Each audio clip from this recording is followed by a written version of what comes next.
Gender View Invitational Bull Sale will offer 65 industry-relevant Limousin and Angus bulls at the Coolangatta Sale Yards, August 15th. Semen and morphology tested, fully vaccinated, a bull for everyone. Contact your preferred GDL agent.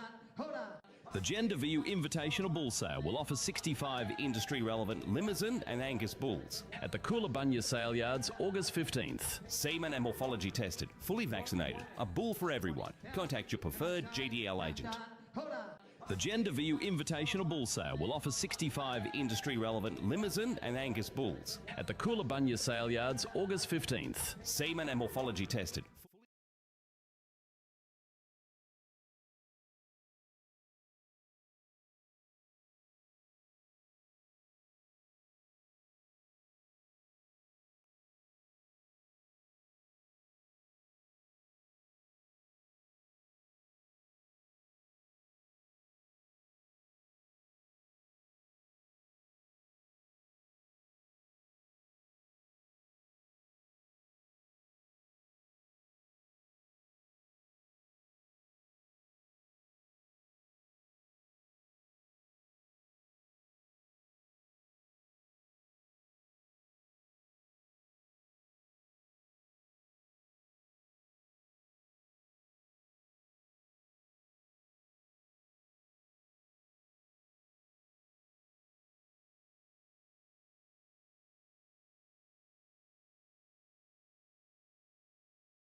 The Gender View Invitational Bull Sale will offer 65 industry-relevant Limousin and Angus bulls at the Coolangatta Sale Yards, August 15th. Semen and morphology tested, fully vaccinated, a bull for everyone. Contact your preferred GDL agent. The Gender View Invitational Bull Sale will offer 65 industry-relevant Limousin and Angus bulls at the Coolangatta Sale Yards, August 15th. Semen and morphology tested, fully vaccinated, a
The Gender View Invitational Bull Sale will offer 65 industry-relevant Limousin and Angus bulls at the Coolabunga Sale Yards August 15th. Semen and morphology tested, fully vaccinated, a bull for everyone. Contact your preferred GDL agent.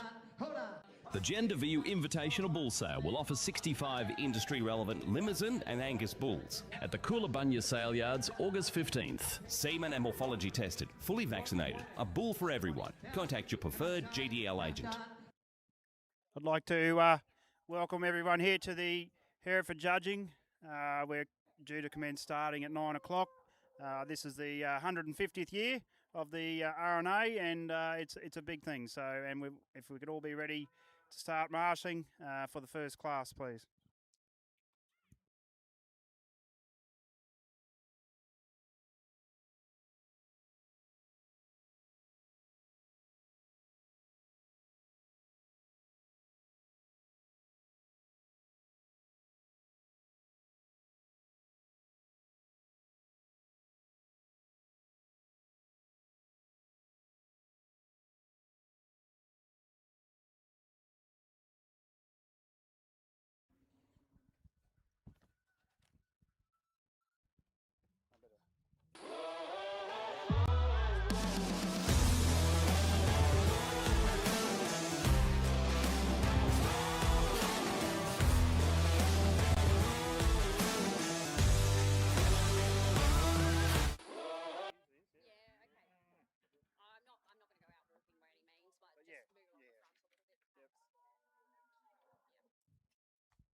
So into the Hereford ring this morning, we'll have Class 184. That's 8 months and under 12 months.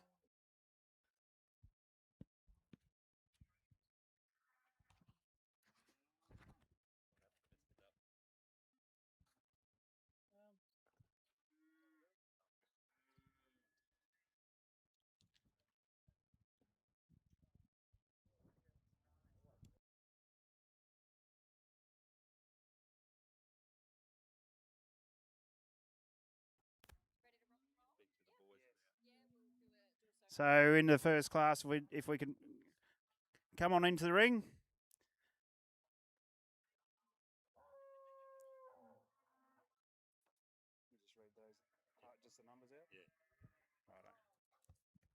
So in this class, we'll have catalogue number 7.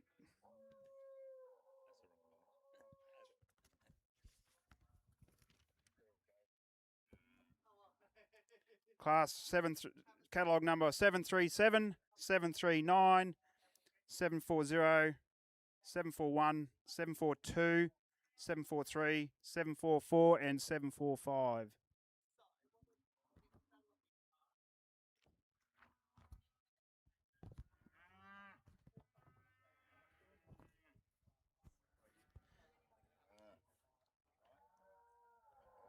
Just while they're walking around, I'll just introduce the crowd to the judge, Monique McKinnon, and she's the owner of Target Livestock and Marketing, the Stud Angus program built on an internationally sourced genetics.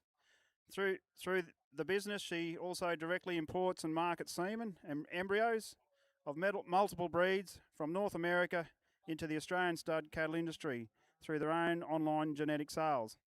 Alongside her husband, Corey, Monique additionally manages Timor Creek Angus and additional emerging Angus stud in the Upper Hunter of New South Wales.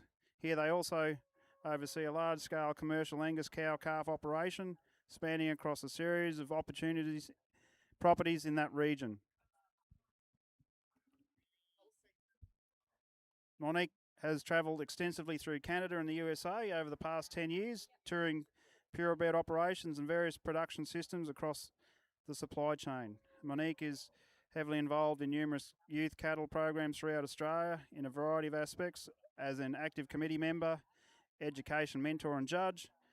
Monique is particularly passionate about developing the next generation of young people in the beef cattle industry, with a strong focus on building their networks, livestock, evaluation, judging skills. Monique has been privileged to judge numerous local and regional shows all across New South Wales, youth shows, and the last year judged internationally at the 2025 Farm Fair International Supreme Show in Canada. She is the current Australian Ambassador for Farm Fair International and the coach for Team Australia in the annual International Beef Youth Competition. Monique is incredibly honoured for the opportunity to judge at the 2026 Ecostud Beef Competition. Evaluating some of Australia's best livestock at an event of this calibre is a true privilege.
So in the Class 184 in the 8 months and under 12 months, first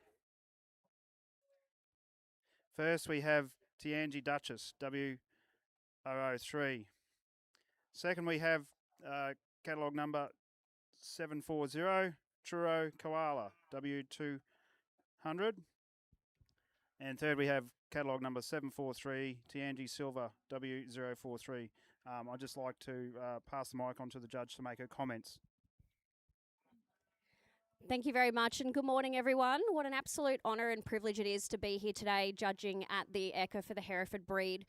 It's such a wonderful experience to come out here and evaluate some truly high-quality cattle, and I'm really looking forward to the exhibitors and the animals that they brought out here in front of me today. We've certainly got a very strong class to lead off today's proceedings. And for me here today, ultimately, I'm looking for females that are easy fleshing, that carry that extra degree of capacity and volume, and structurally are very well put together. I think being fundamentally productive and making sure all those structural attributes there is one of the most core foundation things that I look for here as a judge.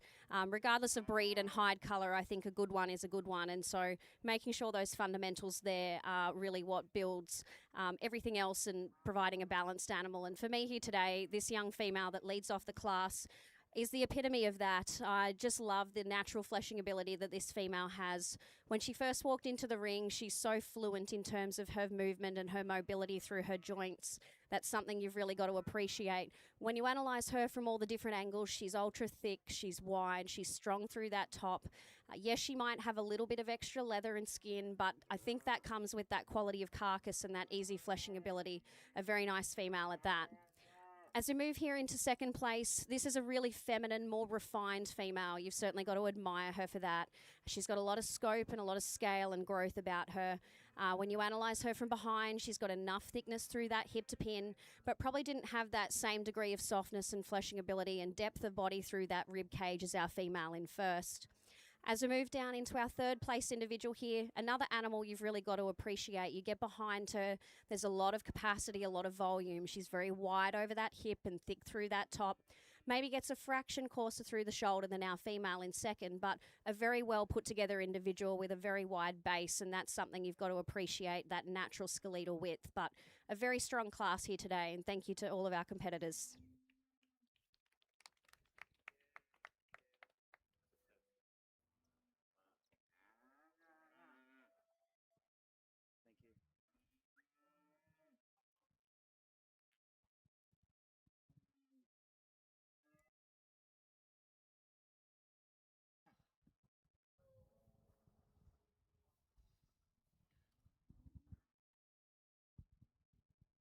Wild class 184 is exiting the ring. We'll have the ready for the class 185, which is the 12 months and under 14 months.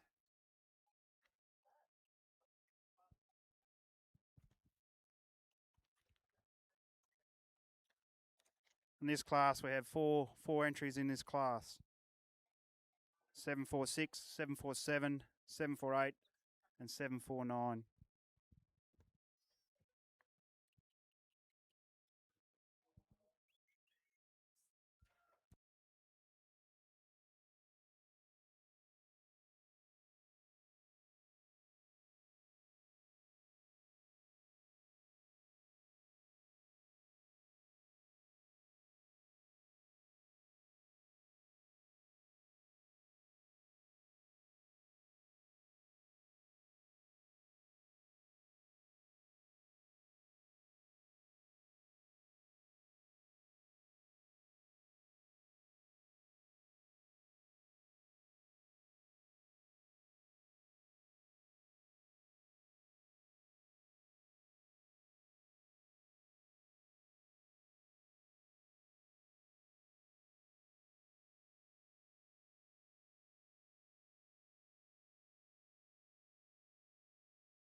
in the heifer class 185, 12 months and under 14 months.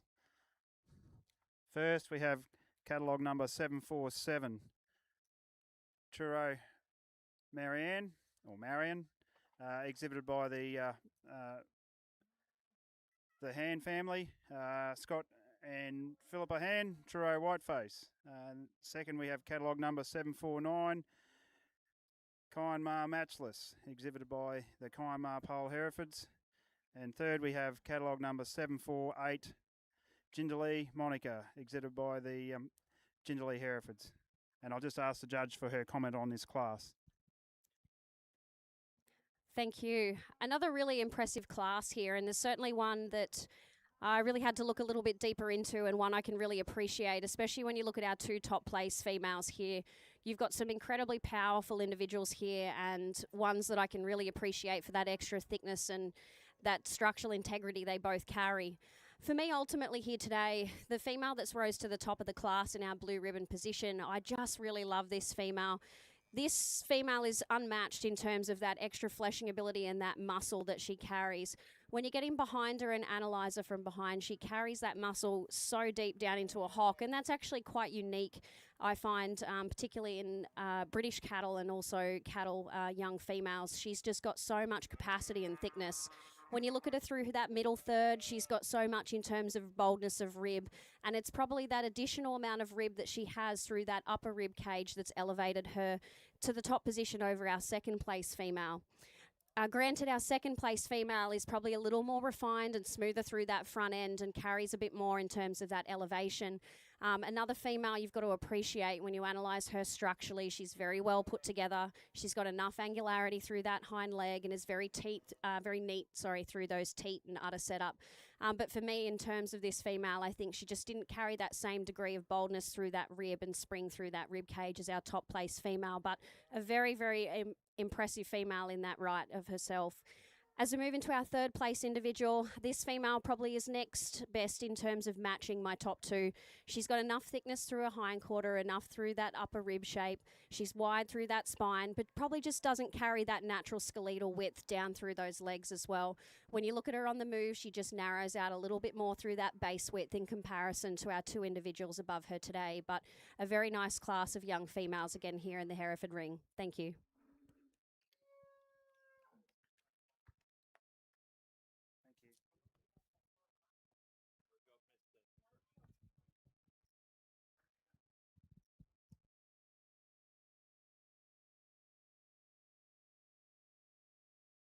Next, we have class 186, 14 months and under 16 months.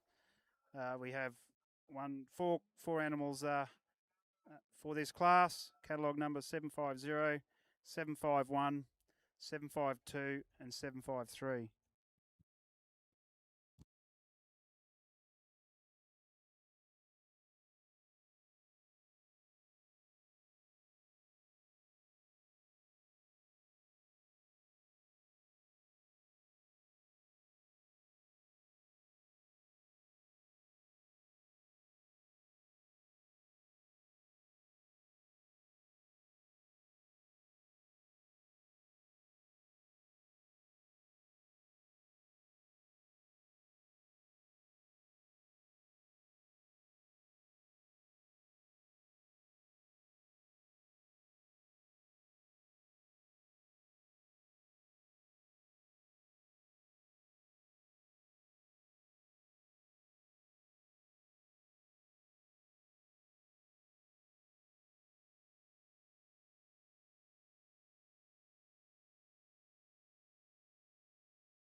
in the heifer class 186, 14 months and under 16 months, we have first catalogue number 752, Rayleigh S. Evie, exhibited by William York, Will Sam Herefords.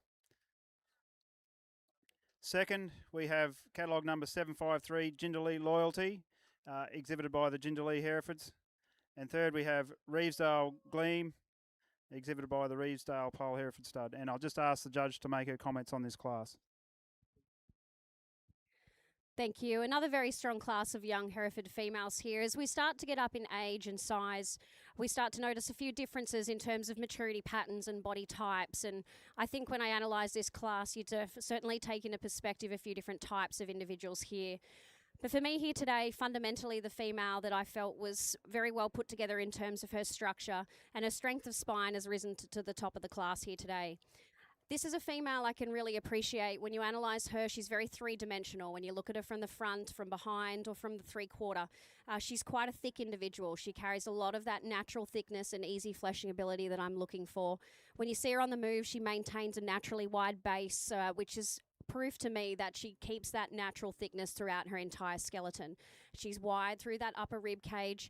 She may not be the deepest bodied female in the class, but I think in terms of her udder quality and teat placement, she certainly has that advantage there. There's enough extension in that front 1/3 as well too that I believe she'd be a comfortable first place in my eyes. As we move into second place here, this is another female. It's probably a little bit different, maybe not the same degree of balance when you look through that spine as the female above, but you've really got to appreciate her for, again, that natural thickness and fleshing ability. You set her into motion, she's very fluent. Perhaps she's maybe just a little softer through those pasterns than our female in first, and maybe not as tidy through the teat setup. She just gets a little longer through her teat set, but a really beautiful female. She's got a lot of depth of body, a lot of rib, and ultra amount of smoothness through that front 1/3, and that elevation I've got to appreciate. As we move into third place here, this is another individual that I do really appreciate. You look at her, she's soft, she's deep, and she maintains that thickness and that depth throughout her entire body. She's as deep through the flank as she is through the chest, and that's something that I really look for in cattle, that they don't get tapered off, and this is a female that I think does that very well. You set her into motion, she's very fluent. She maybe just gets a little higher set through her hip and then her shoulder, and whether that's a growth phase that she's perhaps going through, but a very nice young female at that. And three very worthy recipients here. Our individual that's left at the back here, this is a female I do also really like. And in terms of type, she's probably more similar to our first place individual, but just gets a little coarser through that shoulder, a little more upright and not as much extension as the individuals above. But four very worthy animals out here today. Well done.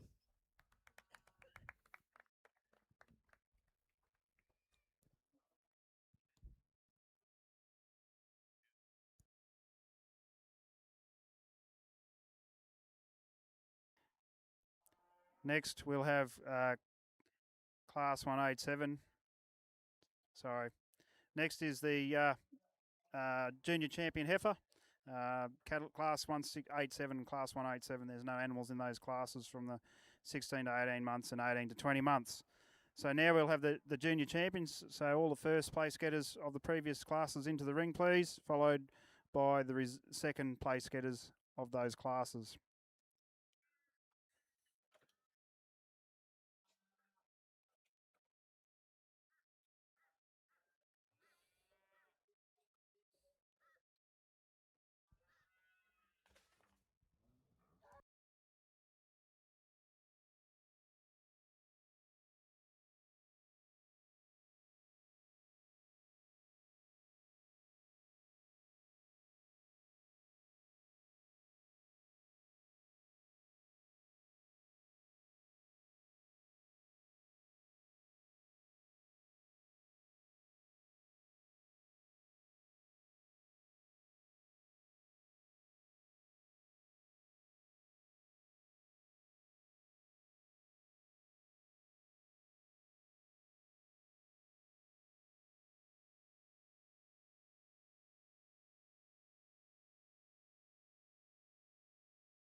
I'm just going to hand the mic over to the judge. She's just going to pass comment and then go and pick the winner. Thank you. I think a round of applause is certainly deserved for an outstanding lineup of young females here today. It's certainly a testament to all of our breeders and exhibitors here when I can come out for a young female champion lineup, and I believe I've got 3 individuals that are fairly similar in terms of type here in our first place. In terms of that natural fleshing ability and that easy doing and that thickness that they carry and that structural integrity, I think you've really got to appreciate each of these animals for what they are. You look at our younger female and she's just so well put together. She's deep through that chest. She's a really beautiful female. You get behind her, she's thick. She tracks around the ring incredibly well and has enough extension through that front 1/3. She's just the epitome of natural fleshing ability, and I think that's something that's really beautiful about this female. As we move into our middle age division here of our junior females, this is a female that carries so much in terms of that power and that red meat ability. And I think that's really important, particularly we need to remember we are part of the beef industry, and to be able to have a female that's versatile, that will breed you powerful bulls and powerful females, I think is really important too. As we move into our older division female, this is a female you've got to appreciate for that length of that middle third of her body. She's got so much in terms of length through her rib cage and through that hip to pin. She's a really beautiful female in terms of that teat placement and setup, and really nice and smooth through that shoulder and front end. I think it's a credit to all of our exhibitors out here today, including those in the second place lineup. There's some wonderful, truly wonderful females. Certainly no easy decision here for me today, but I will take one more quick moment and award our champion junior female for the Hereford competition at ECA this year. Thank you.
The junior champion heifer, catalogue number 747,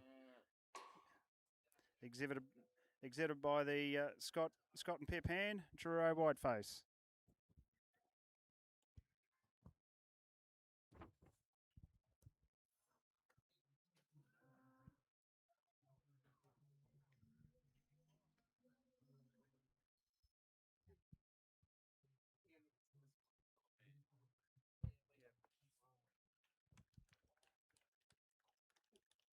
And the reserve junior champion goes to catalogue 749, Kyanmar Matchless, exhibited by the Kyanmar Pole Herefords.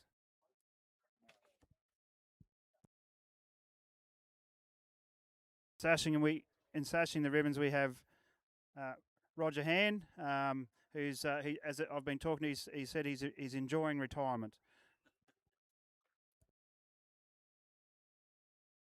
And of course, a previous Hereford breeder.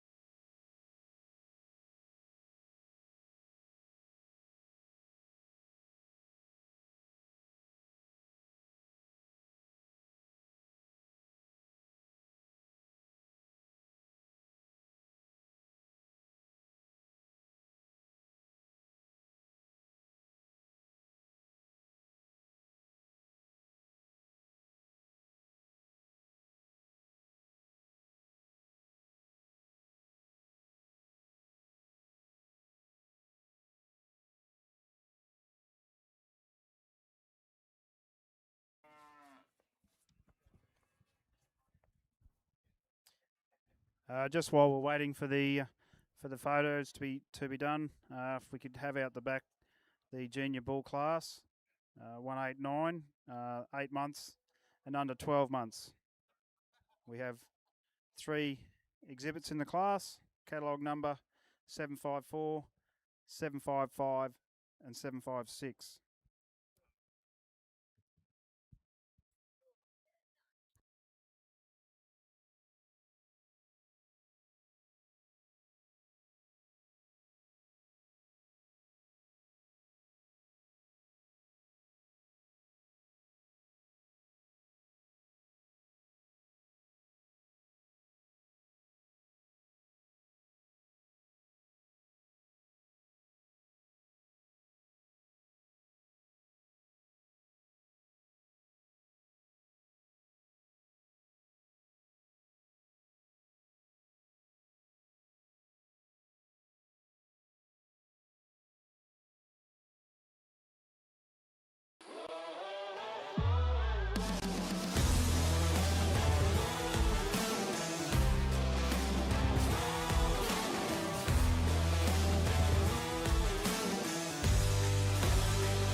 The judge would like to The make a few Gender more View comments. Thank you. Invitational Bulls.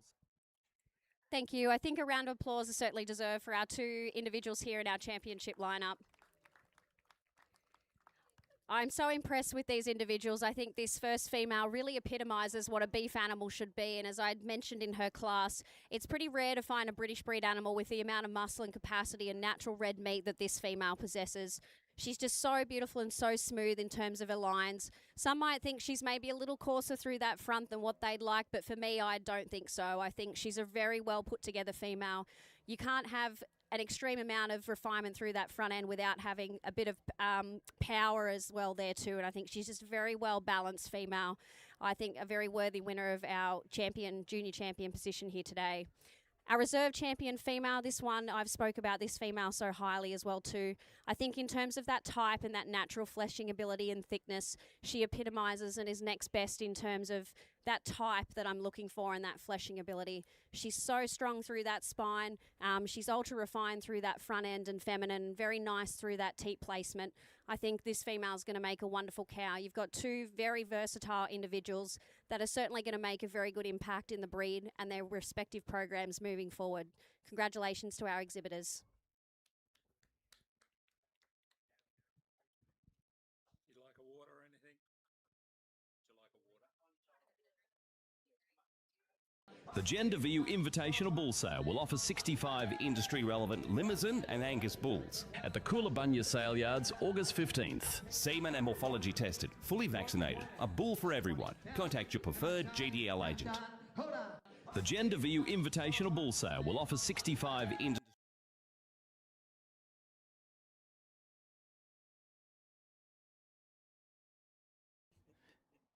If we could have the animals to present for class 189, 8 months and under 12 months. We've catalogue number 754, 755 and 756.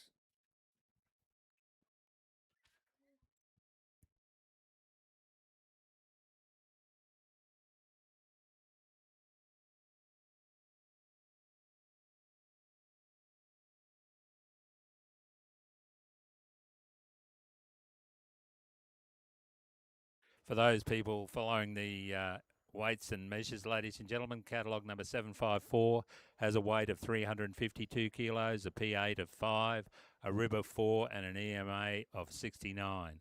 Catalogue number 755 has a weight of 479 kilos, a P8 of 7, a rib of 5 and an EMA of 81. Catalogue number 756 has a weight of 598 kilos, 8 on the P8, 5 on the rib and 102 EMA.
So in class 189, bulls 8 months and under 12 months.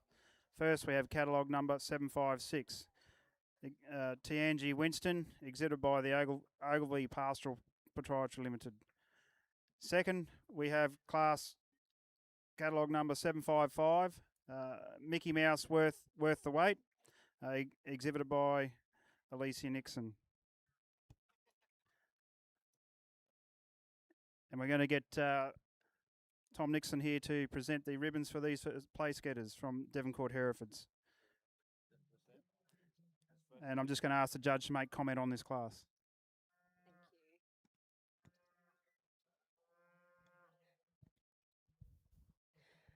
As we start to move into our junior bulls, for me, ultimately, I'm looking for individuals that show a really unique combination of muscularity and masculinity. And it's our first place individual here that I think does that best in this class. You've really got to appreciate this bull for the natural thickness and the growth for age. For an under 12-month individual, there's a lot of size, a lot of scope, and a lot of scale about this guy. He's certainly got a very early maturity pattern. When you look at him through his head and his neck, he's already crested and he's already got a very strong masculine skull about him. When you look at that testicular development for his age and his growth and that muscularity, I think this bull is certainly one that you've got to be impressed by and wait for age. Structurally, he's very well put together and a worthy recipient of our first place ribbon here today. As we move into second, this individual, we've gone down a fraction in age, but this is a bull you've got to appreciate for that length of body. There's enough depth through that rib, but job probably just doesn't come with that same degree of muscularity and structural integrity through the hind legs. I'd just like to see this animal maybe a little stronger through those back legs and pasterns, but a very well put together individual as he continues to grow. I think this bull's going to fill out and develop. And as we move into third place here as well, another individual that was probably a little outperformed today, the youngest animal in the class, but in terms of that hind leg angularity, you've still got to appreciate this animal. It's well put together, it's strong through that spine, and there's enough thickness that as this animal continues to grow, I think it's going to grow into a bit more of a later maturing bull, but an individual you've certainly got to be happy with as a breeder. I think there's a lot of scope and time ahead of this individual to continue to develop, but three very nice young bulls to lead off our first class of junior bulls here today. Thank you.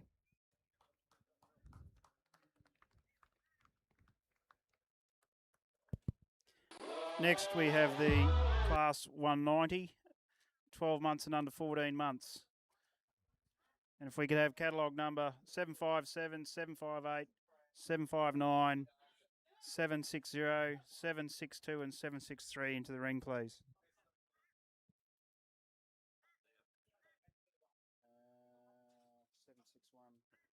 Did you tell them? Oh, sorry.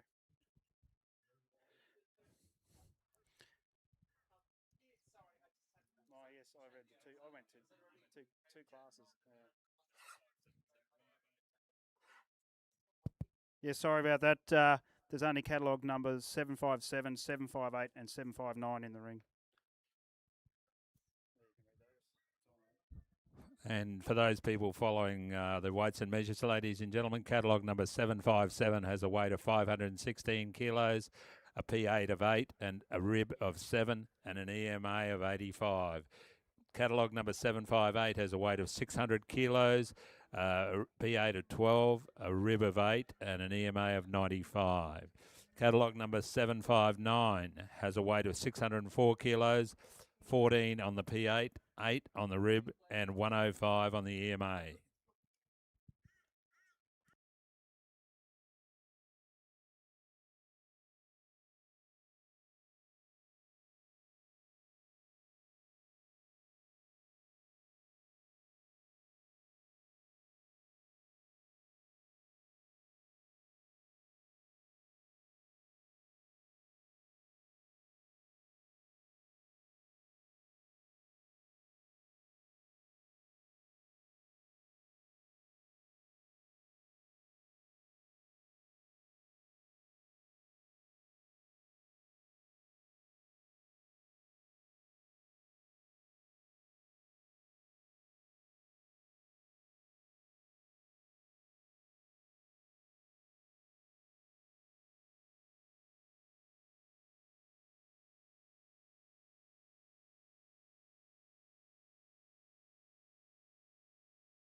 In the Class 190, bulls 12 months and under 14 months. First is catalogue 757, Gingerlee Western, exhibited by the Gingerlee Hereford stud. Second, we have Tianji Wallabadar, exhibited by the Ogilvy Pastoral Company. And third placing is Jerome Park, exhibited by Jerome Park Herefords.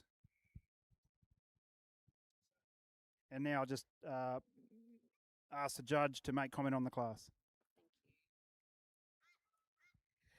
Another interesting young class of bulls here today. I think, again, you've got a couple different types and a few different maturity patterns and different growth rates for ages. For me here, though, ultimately looking at this class, I came back to structural assessment as opposed to type here. I think this individual in first place here is one I can really appreciate. He probably best combines what I'm looking for in terms of type with structural correctness out of the three. I think this individual is really well made through that hind legs. This is a bull that I think is thick over that hip and thick through that top line. May not be the strongest in terms of that spine in behind that shoulder, but you set him into motion and I think this bull is well enough put together. There's enough muscularity and natural red meat in this young calf. As I said, he may not be the biggest or most growthiest individual, but you've got to appreciate him. He's soft enough, he's got enough depth through that rib, and he's soft through that flank with adequate testicular development for age also. As we move into our second place bull here, this is a bull you've really got to appreciate for that additional scope and size that he offers.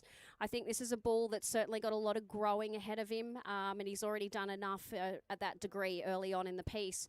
When I look at him through that front end, though, I just believe this bull just gets a little more restricted in movement through that front end in terms of his shoulder is a little more upright. But an individual you've really got to still appreciate for his hind leg angularity, for that length through his body. And he just doesn't seem to offer that same degree of softness, natural thickness down through that hind quarter and rib shape as our individual in first. As we move into our third place bull here, this is a bull I really liked. When you look at him and you look at that natural muscularity and that softness and the amount of muscle he still carries down into that twist and into that hock, he's really impressive.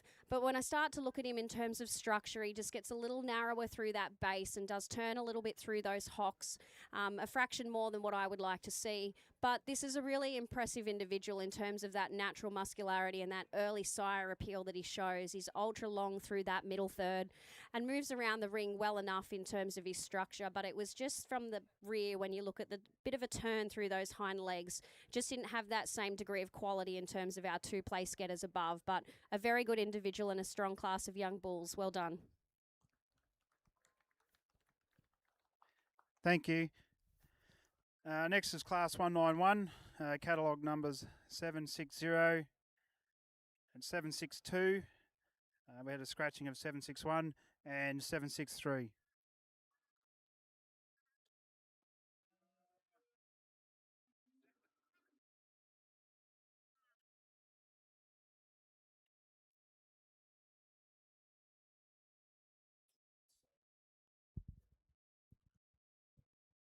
For those people following weights again, catalogue number 760 has a weight of 578 kilos, a P8 of 17, a rib of 10 and an EMA of 92. Catalogue number 762 has a weight of 588 kilos, a P8 of 11, a rib of 7 and an EMA of 98. Catalogue number 763 has a weight of 632 kilos, a P8 of 9, a rib of 7 and an EMA of 100.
results from the Class 191, 14 months and under 16 months.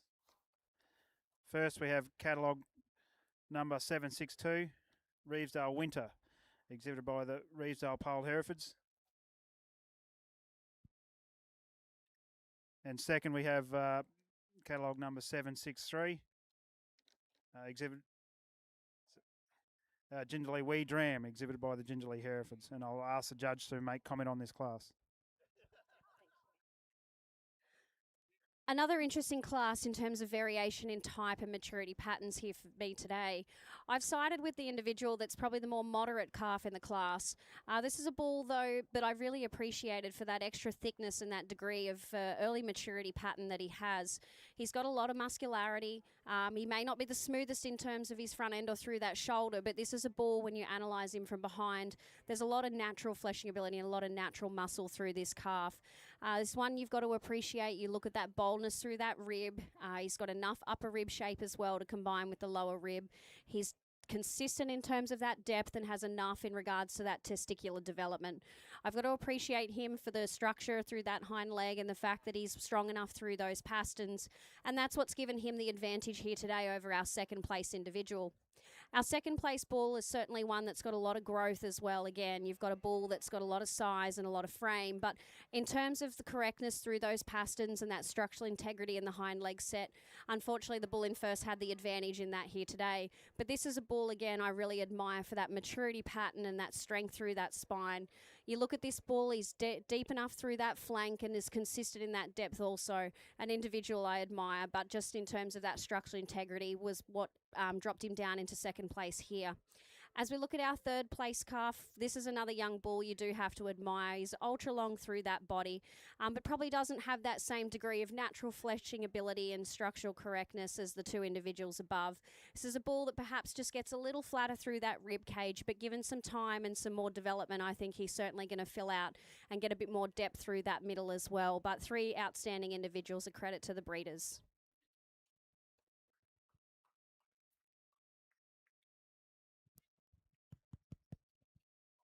Next into the ring, we have Class 192, bulls 16 months and under 18 months. First is catalogue into the ring will be catalogue 764, followed by catalogue 765. Following weights and measures, catalogue number 764 has a weight of 566 kilos, P8 of 10, a rib of 6 and an EMA of 90. Catalogue number 765 has a weight of 758 kilos, a P8 of 13, a rib of 8 and an EMA of 116.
We have the results in class 192 in the 16 and under 18 months. First goes catalogue number 765, Truro, Worth a Shot, exhibited by Scott and Pipan, Truro Whiteface.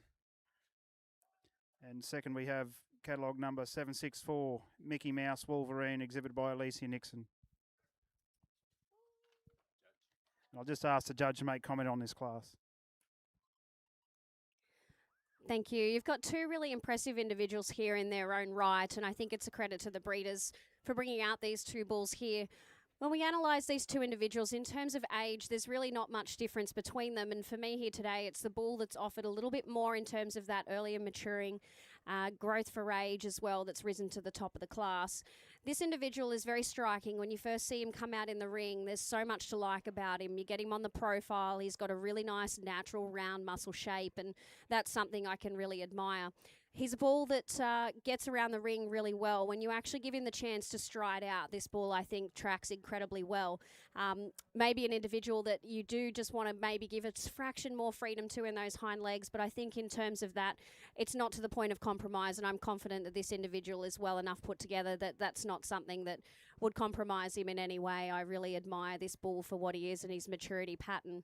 Our second place individual, this bull, you've certainly got to admire him for what he is. He doesn't seem to have that same growth for age as the bull above, but he's a different maturity pattern in that regard. He's long, though, through that middle third. He strides out really well and is a natural, very fluent moving individual.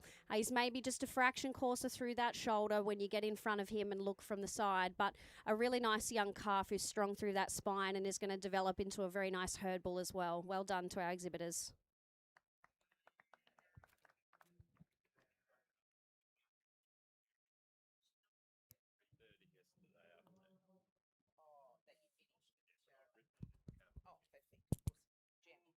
So next we have catalogue number, or class number 193. Appears to be only one entry here, which is catalogue number 766. Weights and measures. Catalogue number 766 has a weight of 600 kilos, a P8 of 15, a rib of 9, and an EMA of 103.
First in the class 193, bulls 18 months and 20 months. First goes to catalogue number 766, Tays Wise Plan, exhibited by the Taylor Doman. Did you want to comment on this class, or are you going to wait until it comes around? Righto. I'm just going to pass over the microphone to the judge to make a comment on this bull. The only exhibit here in this class, but one I think is also a worthy recipient of a ribbon here. This is a bull that you've really got to appreciate for that length of body. You're probably hard-pressed to find an individual with as much length through that middle third as what this individual does. This is a long bull that's got a really nice round muscle shape pattern and a great calf for here today. It was a shame he didn't have any competition, but we'll see him come back out for our junior championship round.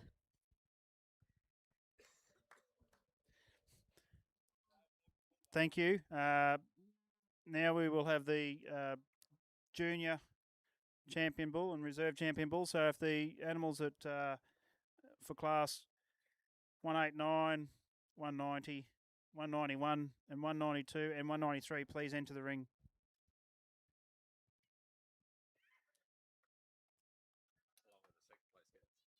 along with the second place getters of those classes. Thank you.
I'll just hand the mic over to the judge for her to make some comments before she chooses the animal. A round of applause, please, for our junior champion lineup here today. I think as I go through and I analyse each of these individuals, our blue ribbon place getters from each of their respective classes, we do have a bit of variance in a couple different types of maturity patterns here, but I think that is something that's really important in this industry though too. And that shows the versatility of the Hereford breed that we have. You've got both horned and polled. You've got individuals that are early maturing, later maturing, and that's just a testament to the fact of this beef industry, that there is a place for each of these individuals in their own respective herds and their own target markets and what the type of progeny they're going to go out and sire and produce. And I think each of these individuals are very good in terms of what they're going to offer of their type and their ability and where their target market is. As we go through our different ages here, we start with a young under 12-month-old individual. This is a young bull you've certainly really got to admire for that growth for age. You look at the scope and scale that he offers. He's ultra good footed. He's very smooth through that front end. You look at his EMA scan. He's got over a 100 square centimetre EMA scan. For an under 12-month-old, that's fairly impressive. He's very well put together in terms of his structural integrity, and I think a credit to his breeder.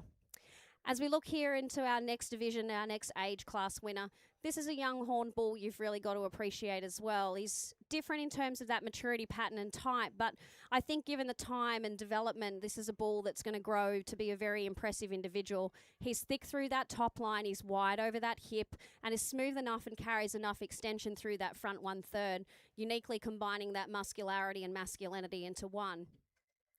As we move here into our next individual, this is an ultra powerful young bull, an earlier maturing type. He's got a lot in terms of that testicular development for age. He's ultra masculine through that head and skull. And the head I find is so important. They can tell you a lot about this animal. And when you analyse his head, he's thick and he's wide and he's strong through that muzzle, and that translates right through his entire body. He's wide through that hip, strong through that shoulder. He maybe gets a little dipped in behind in terms of his spine, but in terms of that depth of body and that rib shape, I think he's really impressive in that regard. As we then move into our second oldest individual in this junior division, this is a bull in terms of growth for age that you've really got to be admired towards. This is a bull that's got so much size and scope and a lot of frame about him. I think he's certainly not finished growing yet, but this is an individual, again, that comes with a very nice mature head and a very nice skull.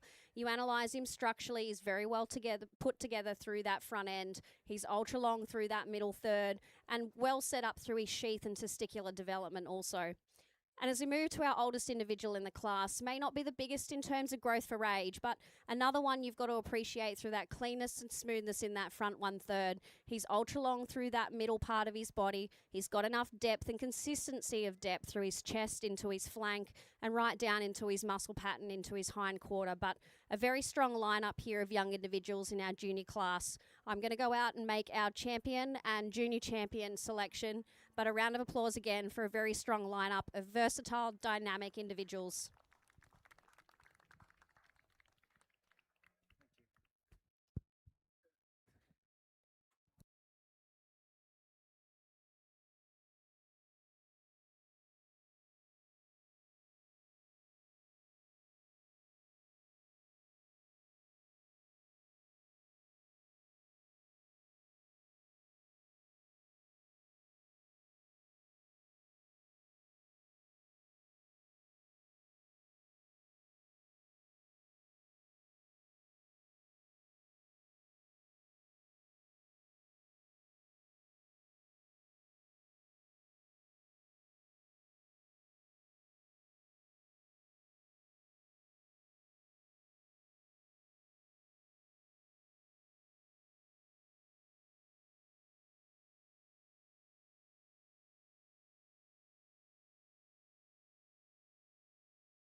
No, I can do something later. Yeah, sure. God, no, that's fine.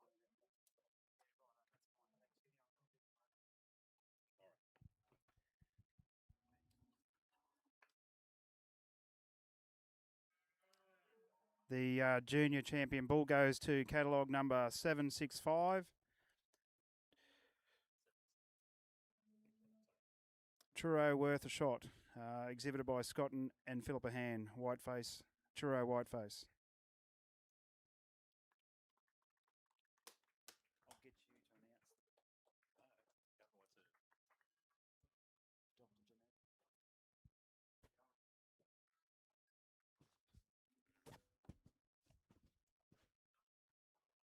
Ladies and gentlemen, sashing our junior champion bull is the Governor of Queensland, the Honourable Jeanette Young. Assisting her will be our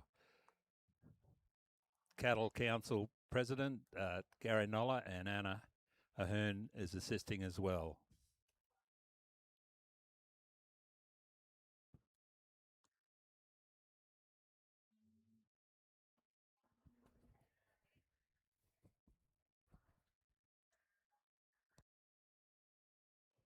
It is also a great pleasure to have the Governor here on our 150 year of the Ekka. Great tradition. Thank you, Governor.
Just hand the microphone to Judge to pass her comments.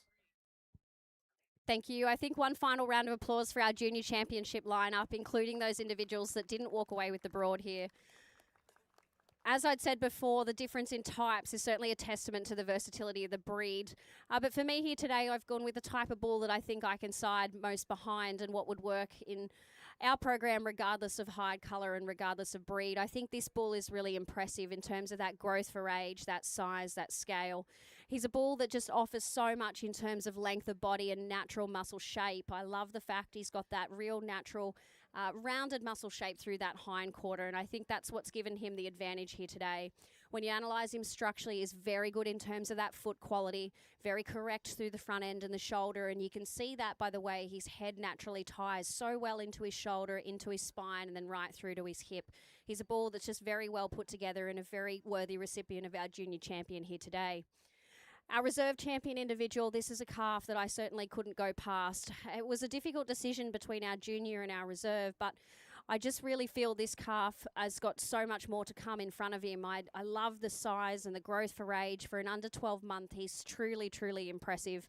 In terms of his structure, I think he's very well put together through those hind legs, through those pasterns and that front end. You've really got to appreciate him for that.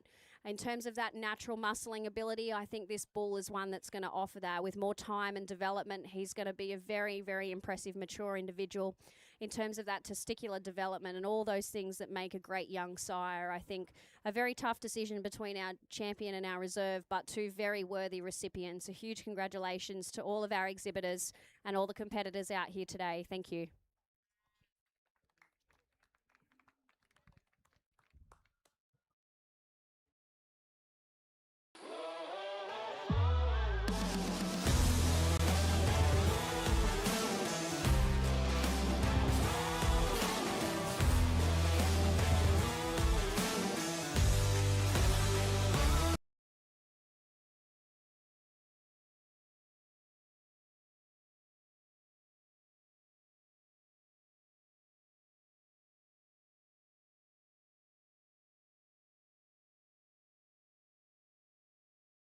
The Gender View Invitational Bull Sale will offer 65 industry-relevant limited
in the Senior Cow Heifer, Class 195. First, we have catalogue 769, Truro Marianne, exhibited by Scott and Pip Han of Truro Whiteface. And second, we have catalogue number 768, Braylon Gypsy Maid, exhibited by Ross Creek Herefords. And I'll just ask the judge to make comment on this class. As we start to get into our senior female classes, it's always a challenge when you've got females in our first division of the senior class, that you've got some that are in production and some that have not yet to have their first calf. But for me here today, analysing these females individually as they are, it's the female that is in production and has proved herself with a really nice young bull calf at foot that's risen to the top spot here today. This is a female that you've really got to admire. She's so wide through that base. She's a very skeletally wide female. When you look at her both through at a ground level right up high into the top part of her skeleton, she's ultra wide through that top in that upper rib cage, and that translates right through into her hip to pins as well. This is a young female with her first calf at foot that you've really got to give credit to for what she's doing in the job with a young bull calf. She's nice and tidy through that udder. She's fairly even in terms of her teat placement and size, and I think a really good young productive female that's certainly got a long production life ahead of her in that regard. A very worthy recipient of our blue ribbon here today. As we move into our second place individual, it is difficult to be outpowered by a female in production, but this is a young female that you've got to appreciate in terms of that width through that hip to pin and that natural rib cage that she has as well too. She's wide through that top, she's strong in behind the shoulder, and a really nice young female, I think, given some time and that chance to prove and have a calf. I think she's going to be a great young cow. I just didn't have that extra advantage today of being in production just yet, but she is in calf and she is on her way there. So a very worthy, well put together female in our second place division here today.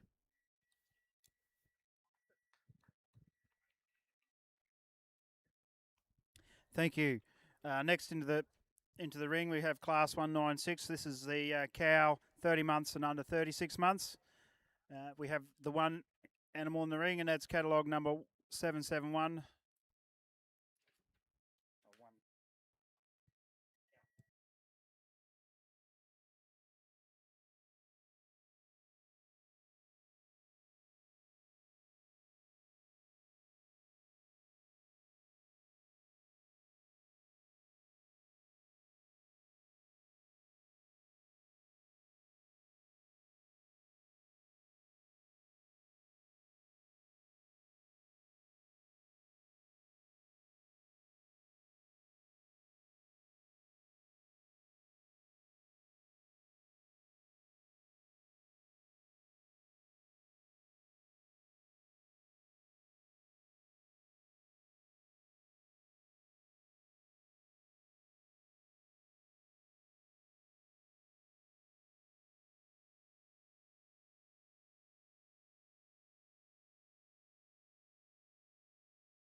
So in the class 30 months and under 36 months, we have catalogue 771, DJ Cherry Miss, exhibited by DJ Partnership. And I'll ask the judge to comment on this class. Thank you. A one entry class here again today for this senior female, but this is a female, you look at her from any angle and she is compact. This is a female that may not be the longest in terms of her body type, but she's got a lot of red meat in there. She's thick, she's wide. She's a female that you've also got to admire for her udder quality. She's got a lot of milk there. Her teat size and length is nice and even. And she's doing a wonderful, wonderful job on this heifer calf. I think this is a cracking young heifer calf and a testament to this female. I'd probably like to just free her up in terms of her movement of fraction, but a very good female in production doing a great job on a young heifer calf at side. Thank you. So for the next class, we have class 197, which is the 36 months and under 60 months. And we have two entries for this class. Catalogue number 772 and catalogue number 773.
The results to class 197.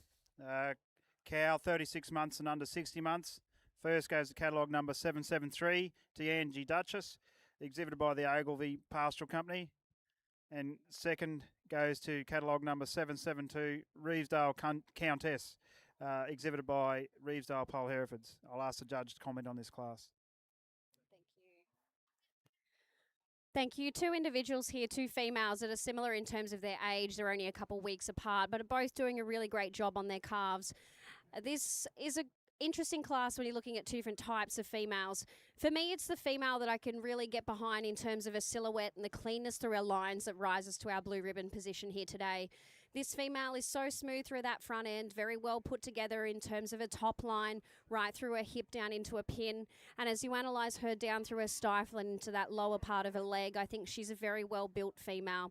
In terms of udder quality, I think she's certainly adequate. She's very good through those teats. She's got enough in terms of a milk and enough spring of rib and that natural fleshing ability that I think she's going to be a very productive, profitable female in the future. And very good in terms of that foot shape and that elevation through that front 1/3.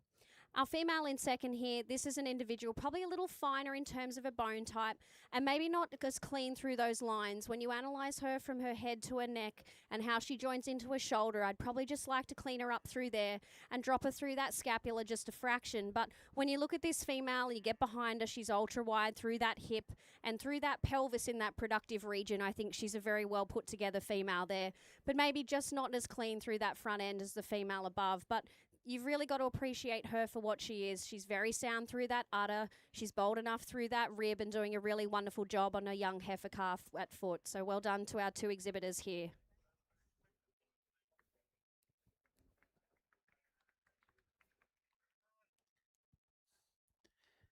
Thank you. Now we'll have the commencement of the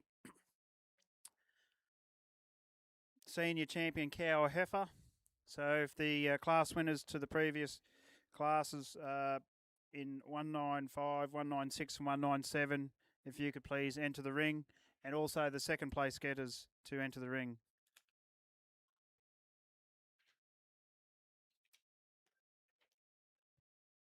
We'll have catalogue number 769, 771 and 773, followed by catalogue number 768, 772, and 772. Thank you.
I'll just ask the judge to comment here and before she goes out and makes her placings. Thank you. I think a round of applause is certainly well deserved for our lineup here of our senior champion female. Nothing really gets me more excited than seeing females in production. Ultimately, this is what our industry is all about. I am a strong believer that females are the backbone of any breeding herd, and without them, the bulls simply don't come. A good quality female will certainly produce a good bull, and I think a female's job is to produce offspring that are equal to her quality or better, and it's wonderful to see that each of these exhibits out here today, I think, are certainly going to achieve that in terms of their production records and the longevity that they offer. I think the structural integrity that's out here today is adequate enough that I think these females are definitely going to last for years to come, and each of the exhibitors should certainly be proud of that. As we analyse our younger female here with her first calf at foot, she's a female that I think is doing an exceptional job on this bull calf. This bull calf will be one to watch in future as he continues to develop. He certainly displays the same length of body and that cleanness through that front end that his mother does, and I think that's really impressive about this female. She's ultra smooth, so strong through that spine. In terms of her udder quality, I think she's got a good enough udder underneath her that she's certainly going to remain and keep that longevity going moving forward.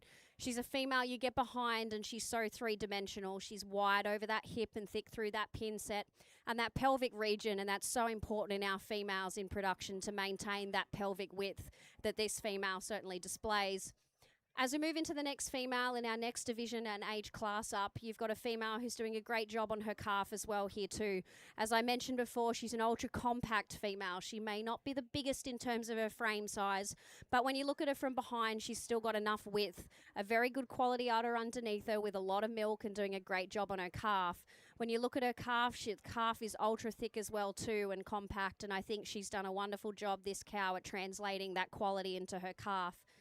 As we move into our older female here in this senior division, this is a female that I mentioned before. You've really got to admire her for her silhouette and the cleanness of her lines.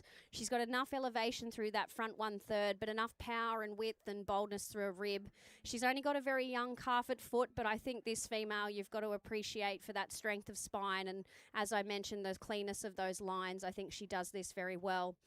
A difficult decision again out here today with such a quality lineup, but a huge congratulations to each of our exhibitors. I will go out and make my selections here for our senior champion and reserve champion for ECA 2026.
For the senior cow of senior champion cow or heifer goes to catalogue number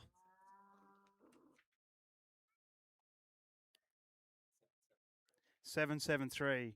And we have presenting the ribbon, we have Eunice Vivers from Jindalee Herefords.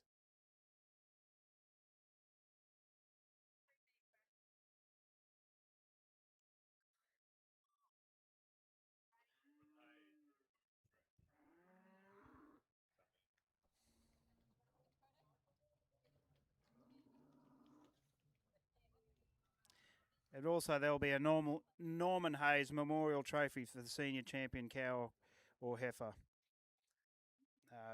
Proudly sponsored by the Herefords Australia Limited.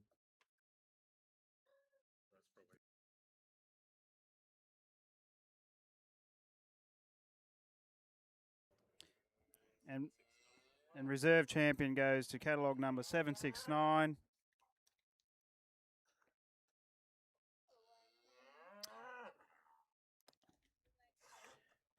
Truro, Marianne, and exhibited by Scott and Pip Hand.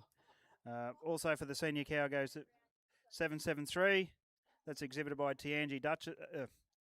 It is Tianji Duchess, exhibited by the Ogilvy Pastoral Company.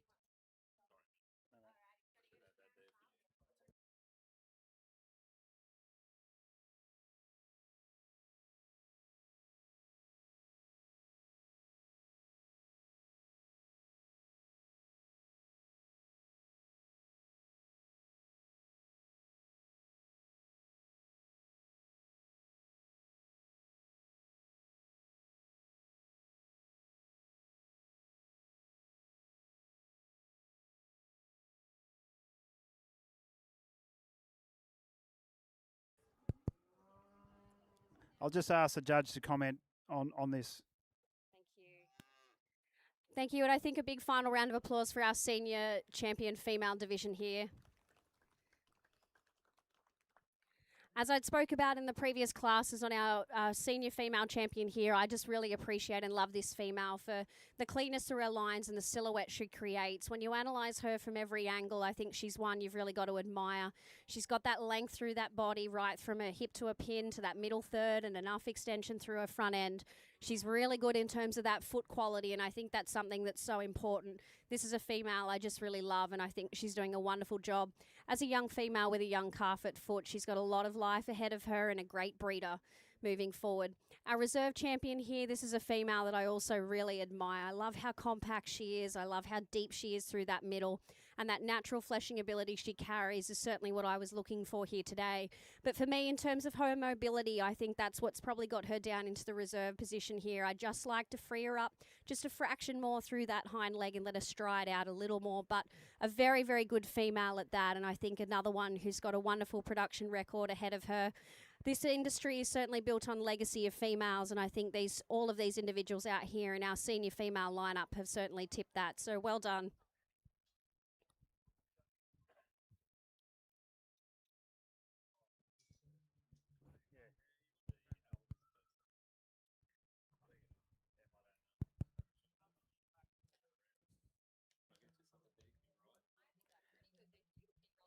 So next we'll have the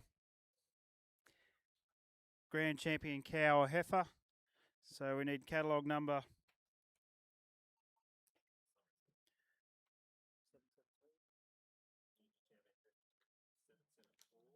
774.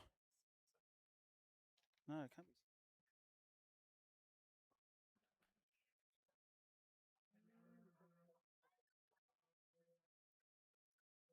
Junior heifer will be catalogue 747, and the senior will be catalogue number 773. So if those two animals could enter the ring, please.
I'll just ask the judge to comment before she makes her decision. A round of applause, please, for our Grand Champion female lineup here in the Hereford breed. As I mentioned briefly before, the females, I believe, are really built on legacy, and you can certainly see within these two individuals here, there's the selection and the decision-making that's gone into producing these females is so important. The legacy of the breeders themselves and the program and their philosophies, as well as the legacy of the dams and the matrons that have gone in behind each of these animals. There's generations of selection here, a meticulous design of each individual animal in terms of pedigree and structure and what each individual program is looking for. I think each of these females respectively have a huge future ahead of them in their programs and both in the breed also. As we look at our baby female here, this individual, our junior champion, this is a female I really love in terms of her power and her capacity and that overall dimension that she gives at such a young age. And for a British bred female to have so much natural red meat and natural fleshing ability, I think she's a really unique individual in that regard. But to still be able to combine that power with enough femininity and extension through that front 1/3, I think she's a very unique individual that's going to be a very powerful breeder moving forward in this industry. As we look here at our older female, this is a cow that I mentioned multiple times that I'm just so impressed by those natural lines and that silhouette that she presents. She's so clean through her joints. She's so fluent in terms of her movement and the way she's structured and that skeleton is put together. She's wide and naturally thick through that skeleton from her base right through to that upper rib cage and through those hip and pins that she presents. She's a female who's very clean in terms of that muscle pattern, but still has enough of that red meat and that thickness in there. She's very adequate through that udder and doing a great job on a young calf at foot. I think both of these females are very worthy recipients to stand here in the ring today for our Grand Champion female lineup. Not an easy decision for me, but I'm going to take another single moment to go out and have a look at these two females and select our 2026 Grand Champion female in the Hereford breed.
The Grand Champion female goes to catalogue number 773 to Angie Duchess, exhibited by the Ogilvy Pastoral Company.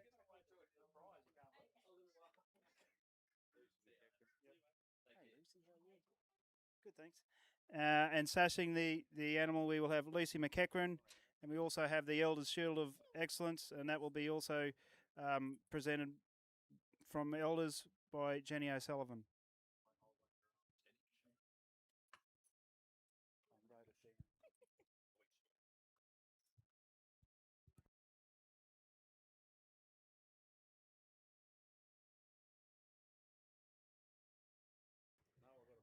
Just if anyone has lost a pair of glasses, reading glasses, they've been handed into the Hereford tent. They were found over near the John McDonald stand.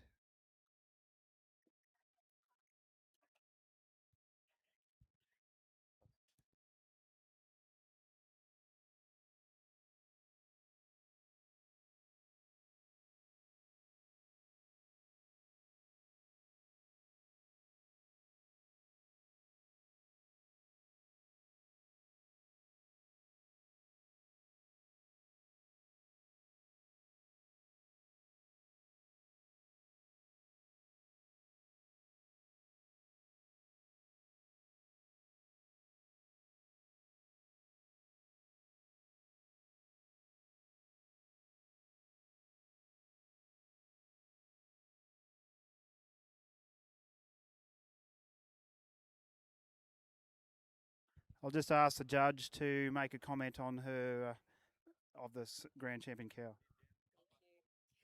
All right, I think one more round of applause, especially for our young female as well that's left the ring here already. Another difficult decision, as I mentioned before, but for me here today, it was the female that's probably got the advantage in terms of that little bit extra quality in terms of her foot and that claw angularity that's rose to the top here. This female, as I'd said time and time again, I just think she's so smooth and so well put together. She does all of the things right in terms of being a very productive, well-built female. She's wide enough, she's thick enough, and doing a great job on her calf with a very nice udder underneath her. I think she's a female that's got a long future still ahead of her, and it's that longevity and that production record that help elevate her to the top spot here today. But our young female, I just love her so much. I think given time, she's going to be a female to certainly watch, and is going to be one that's going to make a big impact in the industry. So congratulations to our breeders of both of our individuals here in our Grand Champion female lineup. Well done.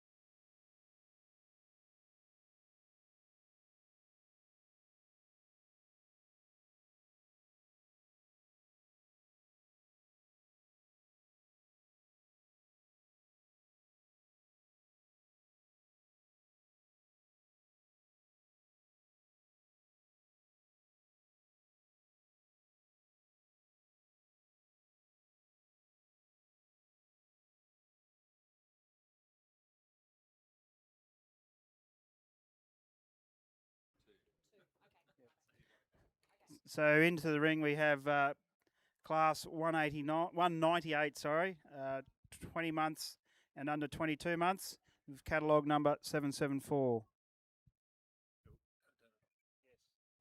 Catalogue number 774 has a weight of 762 kilos, 19 on the P8, 10 on the rib, and 111 EMA.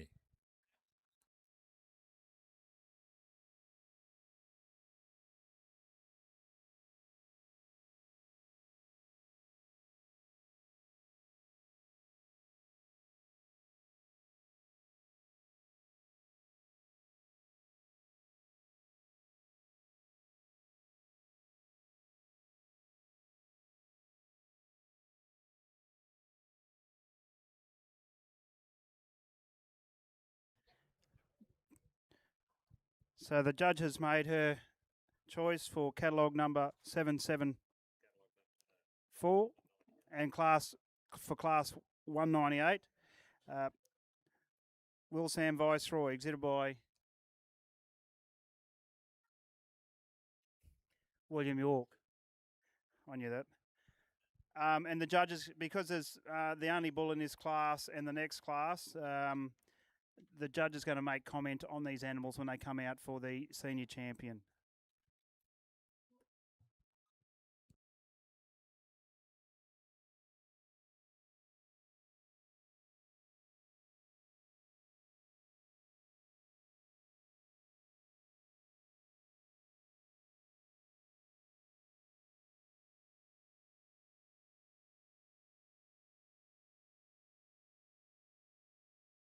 Next we have Class 199, 22 months and under 24 months. Entering the ring we have catalogue number 777.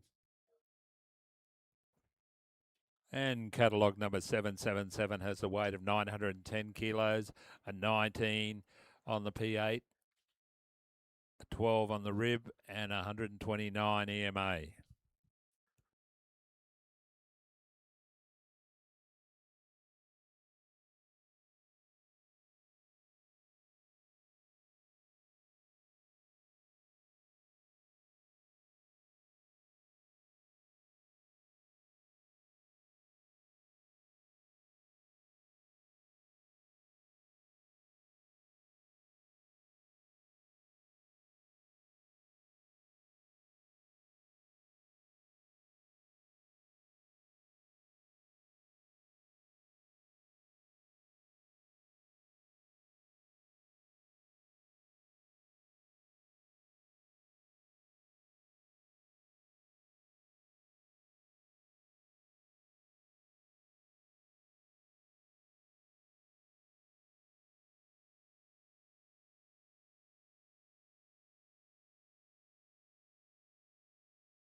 So for the Class 199 bull, 22 months and under 24 months, we have catalogue number 777. First placing, Tianji Velociraptor, exhibited by the Ogilvy Pastoral Company, and the judge will hold comment until this ball comes out for the senior championship.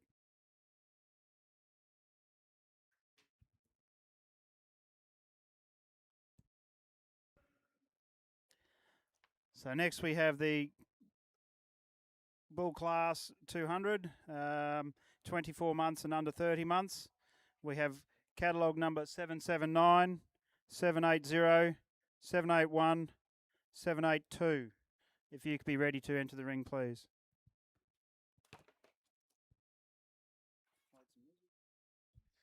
Sorry.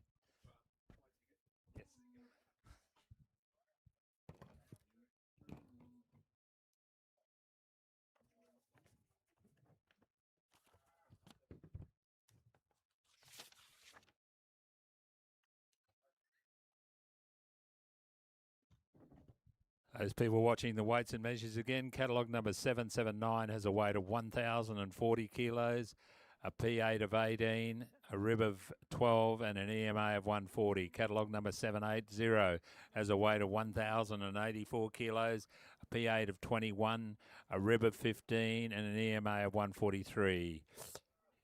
Catalogue number 781 has a weight of 1,020 kilos, P8 of 22, a rib of 14, and an EMA of 139. Catalogue number 782 has a weight of 1,008 kilos, P8 of 27, a rib of 15, and an EMA of 140.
This is Class 200 bulls, 24 and under 30 months. First, we have catalogue number 779, Truro Van Gogh, exhibited by Scott and Pip Hand, Truro Whiteface.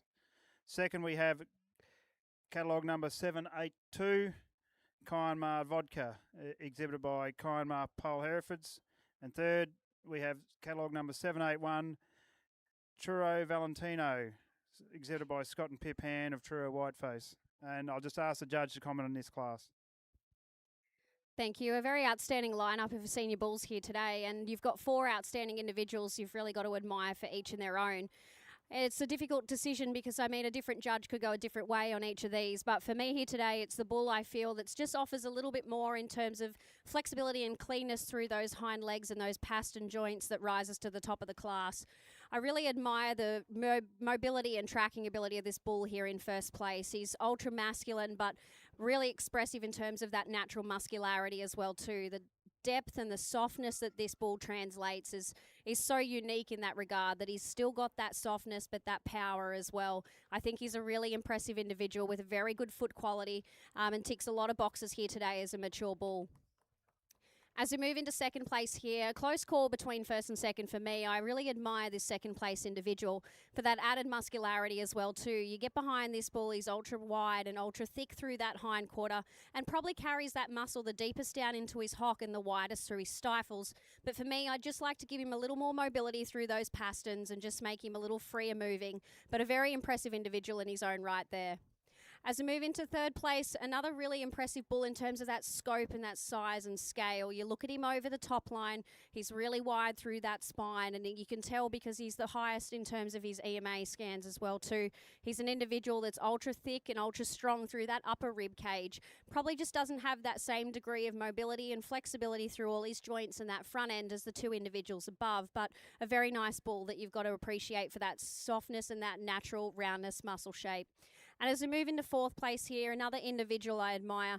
For me, this bull in terms of his muscle pattern is probably just a fraction flatter when you look at him through his stifle. He doesn't have that same degree of roundness, but a bull that's impressive in terms of that depth of body and softness. 4 outstanding individuals. Well done to our exhibitors. Thank you. So next we will have Class 201, bulls 30 months and under 42 months. And we have catalogue number 785 and 786 into the ring, please.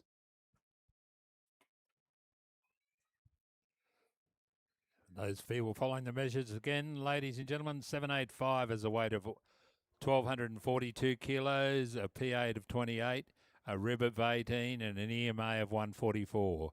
Catalogue number 786 has a weight of 1,180 kilos, a P8 of 24, a rib of 15, and an EMA of 145.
If anyone's looking for a pair of reading glasses, they have been found over near the John McDonald stand on the track there.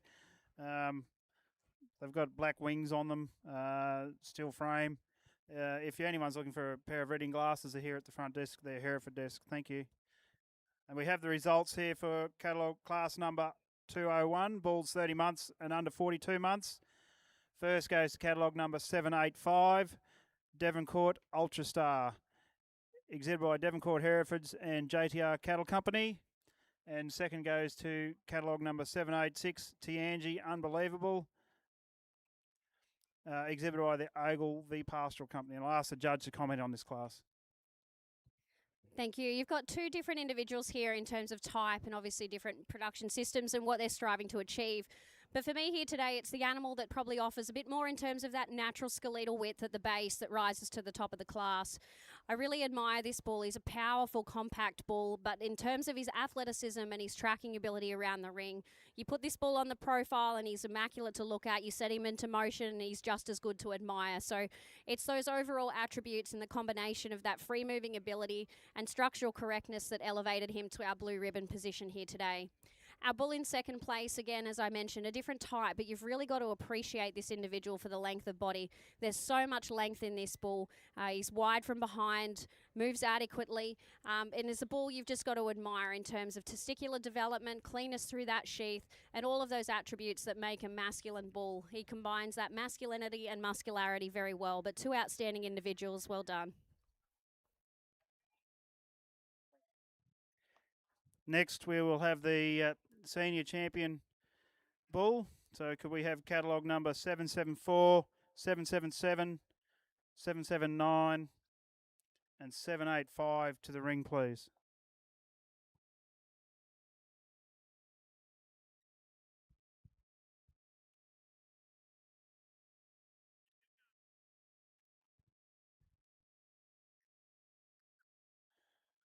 It's a bit bright with that sun, isn't it?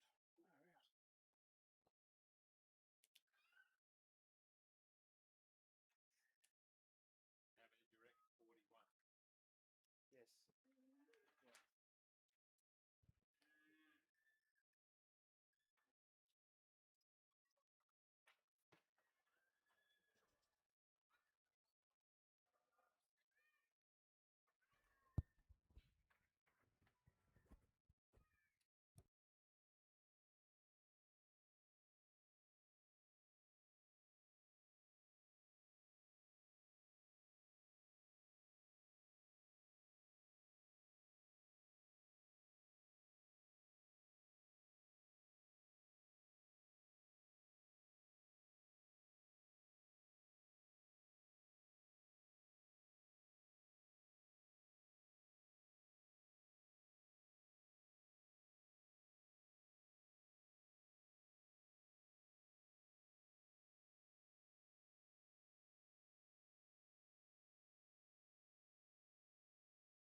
In the Hereford ring, we have the senior bulls. So we have catalogue number 744, 774, 777, 779, and 785. I'm going to ask the judge. She's going to make comment on this class before she makes her final decision. Thank you, and a round of applause for all of our exhibits out here in our senior championship lineup. You've got the youngest individual leading off this division here. This is a young bull you've certainly got to admire for that length of body. He's an individual that's got enough elevation and enough correctness through that front shoulder, and the way he ties his head into his shoulder and neck, I think, is really impressive. You get behind him, there's enough in terms of thickness and that muscularity that's coming with his maturity pattern. I'd probably just like to improve him in terms of testicular development, but a bull we've got to comment on, and the fact that he has very nice feet. He's a good quality, good-footed animal, and I think that's a huge credit and something that's very important in this industry. As I move here into the next individual, this is a bull who's really soft in terms of his muscle pattern and type. He's a bull that's clean through that shoulder, correct through his hind legs, and nice and strong through that spine. He's an individual I'd probably just like to give a little more depth of body to, but a very nice bull in terms of his muscle pattern. As he continues to develop, I think he'll be one to watch out for. As we move here into our next older division bull, this is a bull you've really got to appreciate for the consistency of his depth. He's ultra deep through that chest floor. He's nice and deep and soft into that flank. The fact that this bull manages to maintain a beautiful head carriage, even when you set him into motion, I think is really important too. You get behind him and he's ultra wide, ultra thick. You look down into that stifle and there's enough muscle shape and softness there. I think he's a bull that uniquely combines that softness with muscularity. As I move here into our oldest division bull, a bull that's creeping up towards a 3-year-old, this is a bull that's really impressive in terms of his athleticism and the way he gets around the ring. He's a bull that I really appreciate for the thickness. You look at him in that strength of spine and that upper rib shape that he presents. I think he's a bull that offers a lot in terms of that natural thickness and easy fleshing ability I've been looking for here today. You've got to appreciate, again, another individual with a very masculine head and masculine type. A very, very good bull. But as we go out here today, I'm going to take one more little look around and select our senior champion, Hereford bull.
For the Hereford representative for the brand.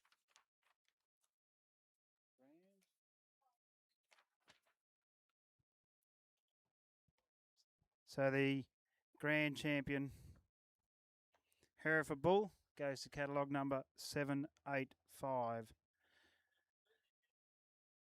Senior. Sorry, the senior champion bull. Sorry, my apologies. Goes to catalogue number 785. Devoncourt Ultra Star, exhibited by Devoncourt Herefords and JTR Cattle Company.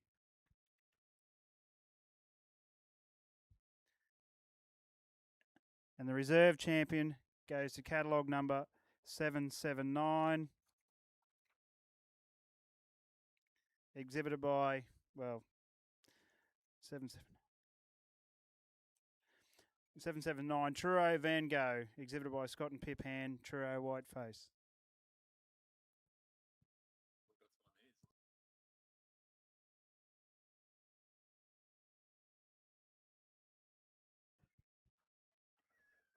Ladies and gentlemen in the crowd, I was just wondering if there's a representative from the JL and RS Wilsons at all. If they'd please come to the office, to the Hereford.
Our final round of applause for our senior champion individuals out here today.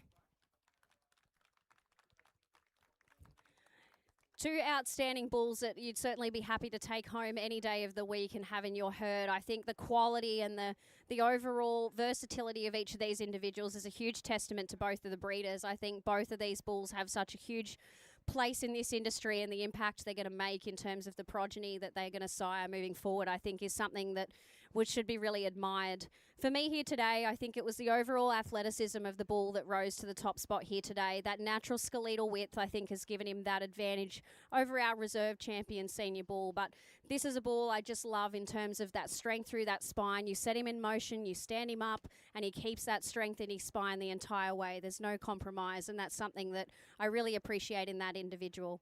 As we move here into our reserve champion, this is a bull, again, one that's just oozes softness and muscularity. I think he's such an impressive sire with a huge future ahead of him. Only just ticking over 2 years, I think this bull has still got a lot of life ahead of him and some great progeny to sire. But just in terms of that strength of spine and thickness in that upper spine and upper rib cage behind the shoulders is probably what just let him down here today into our reserve champion position. But an outstanding individual that I really, really admire deeply, and I think that softness is second to none. Well done to both of our exhibitors here. Thank you. The Gender View Invitational Bull Sale will offer 65 industry-relevant Limousin and Angus bulls at the Coolabunga Sale Yards, August 15th. Semen and morphology tested, fully vaccinated. A bull for everyone. Contact your preferred GDL agent. The Gender View Invitational Bull Sale will offer 65... So that's catalogue 765 and then catalogue number 785 into the ring, please.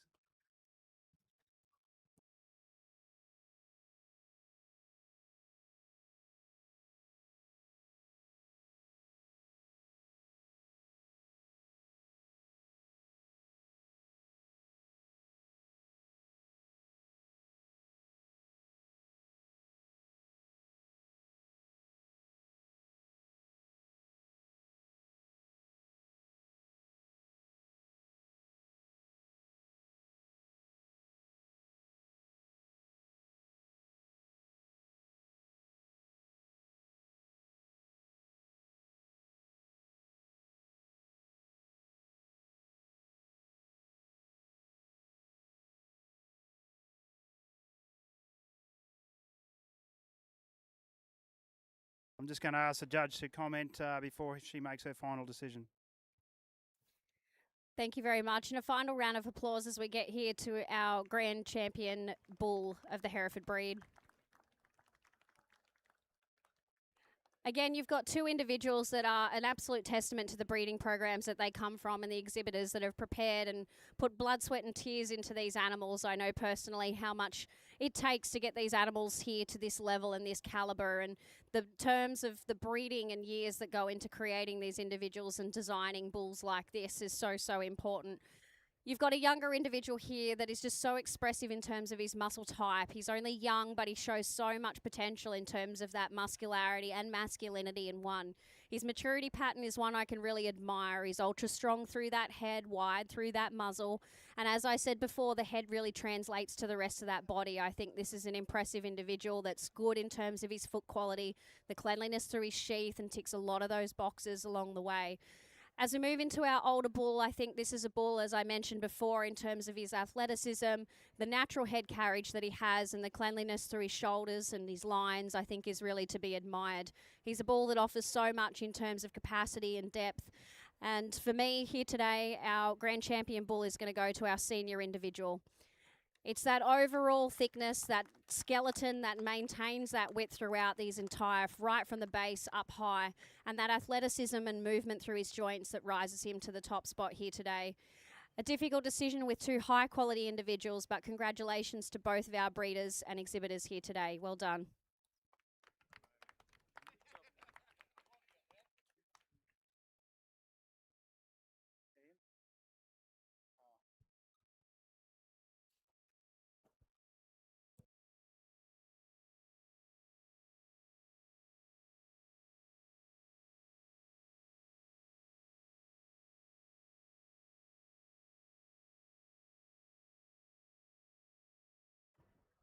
Ladies and gentlemen, presenting the Wilson's Memorial Trophy, ladies and gentlemen, and also the Grand Champion sash is Mrs. Margie Adnam.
Don't forget, ladies and gentlemen, be at the conclusion of the judging, we will be announcing the most successful exhibitor, the Ivan Daljanin Memorial Trophy for the most successful exhibitor.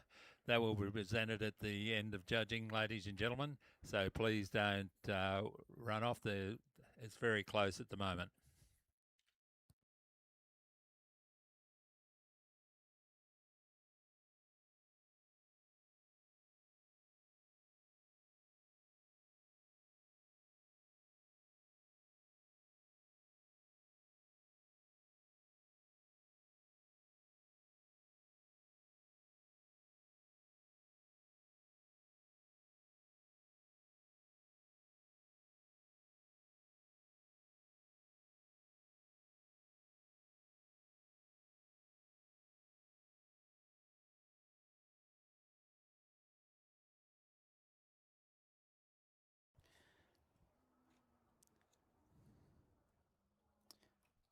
In Class 202, pair of bulls. First goes to the catalogue number 791, Scott and Pip Hand, white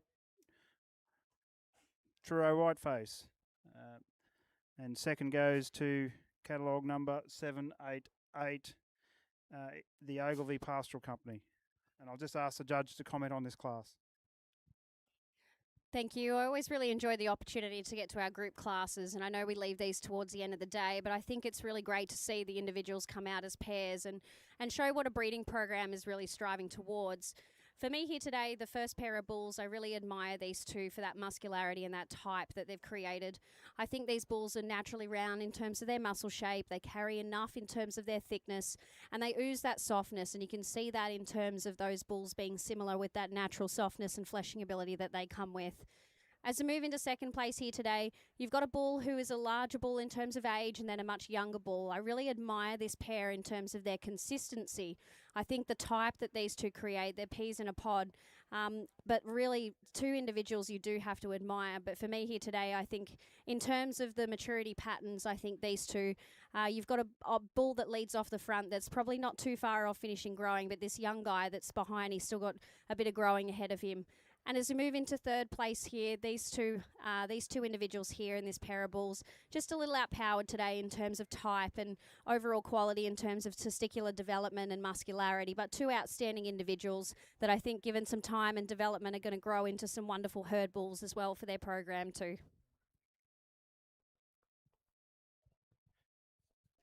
Thank you. So now moving right along, we have the Breeders Group, Class 203.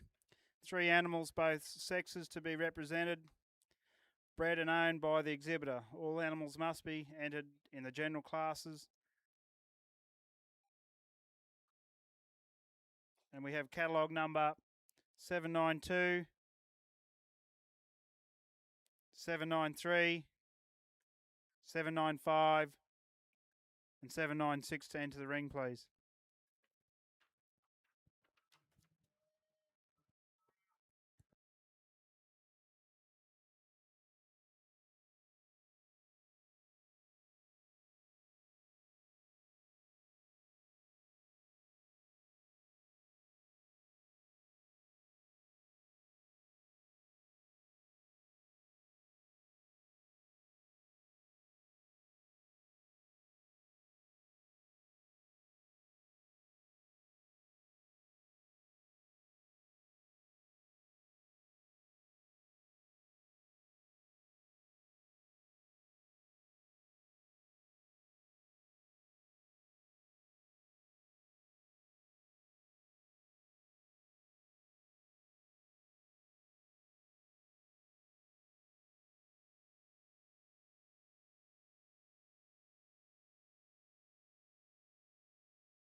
Just to check to see if Shane Bishop is around the at ring 1.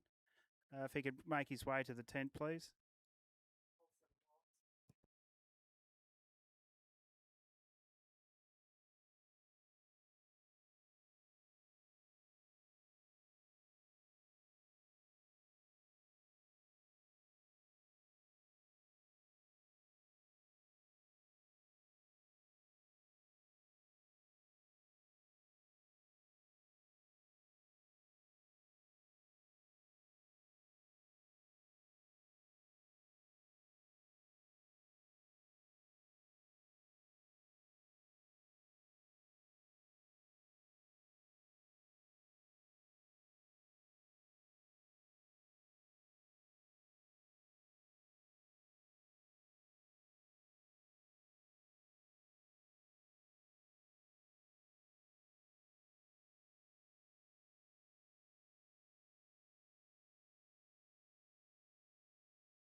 the Class 203 Breeders Group.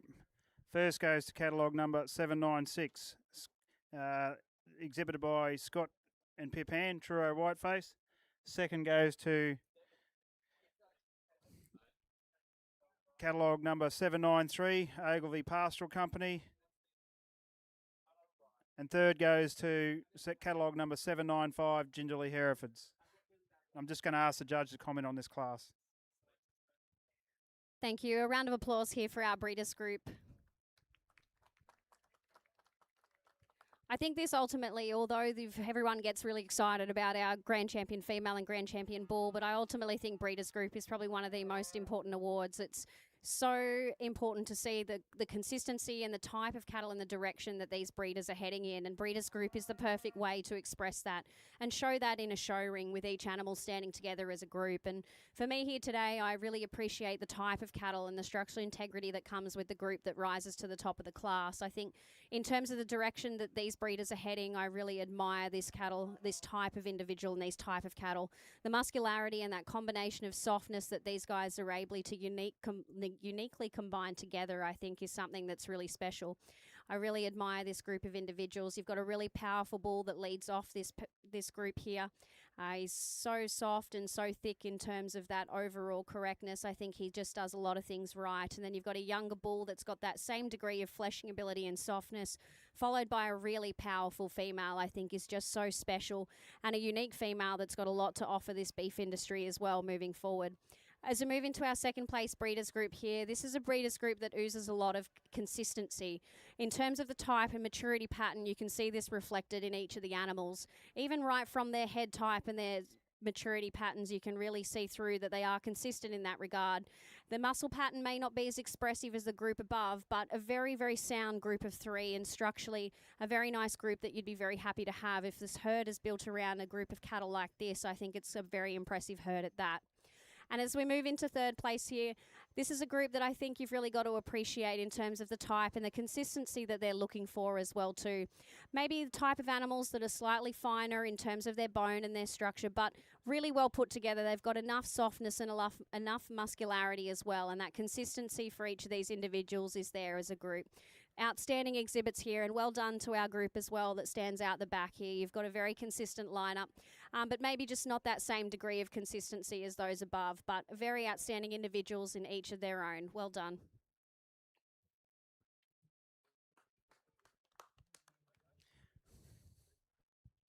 Thank you, Monique. Moving right along, we have the Progeny Stakes Group. 3 animals owned by the exhibitor with both sexes to be represented. That's what we do. And all the progeny of one sire or dam. We have catalogue number 797, 798. We'll allow a bit of time. They've got a 797's out. Okay. So we'll just wait for them to get organised, and they'll be heading into the ring.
So in the Progeny Stakes, we have catalogue number 798, Scott and Pip Han, Truro Whiteface. And I asked the judge to comment on this class.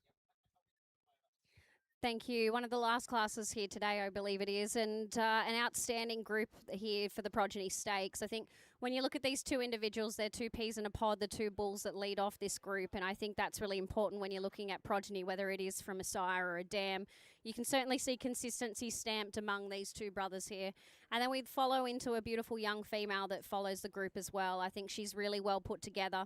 You can see whether it's a sire or a dam that's created this group here, that there is consistency in terms of maturity patterns and muscularity and softness. And I think this is a wonderful group that certainly epitomises what a really good bull or a really good female should be doing into a breeding program. So well done to our exhibitors here. Thank you.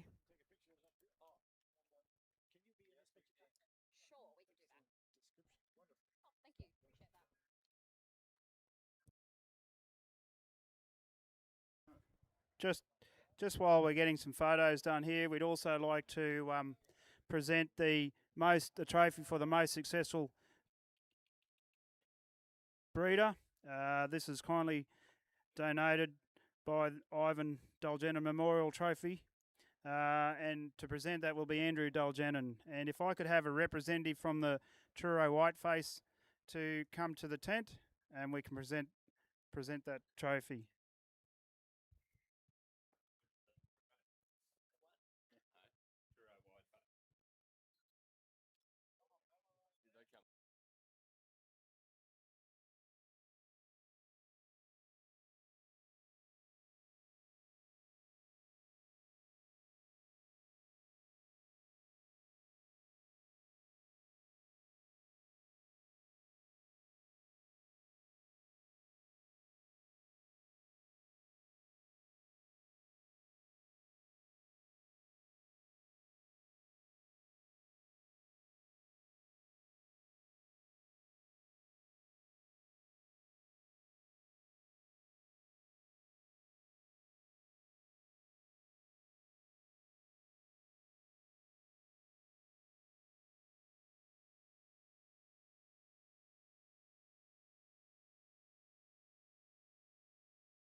So the most successful exhibitor for the Herefords is Truro Whiteface, exhibited by Scott and Pip Han. Presenting it is Andrew Dulgenin, the Ivan Dulgenin Memorial Trophy for most successful exhibitor.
Well, thank you very much. That wraps it up for the Hereford judging today. But I'm just going to ask our judge to make a final comment on the day. Thank you.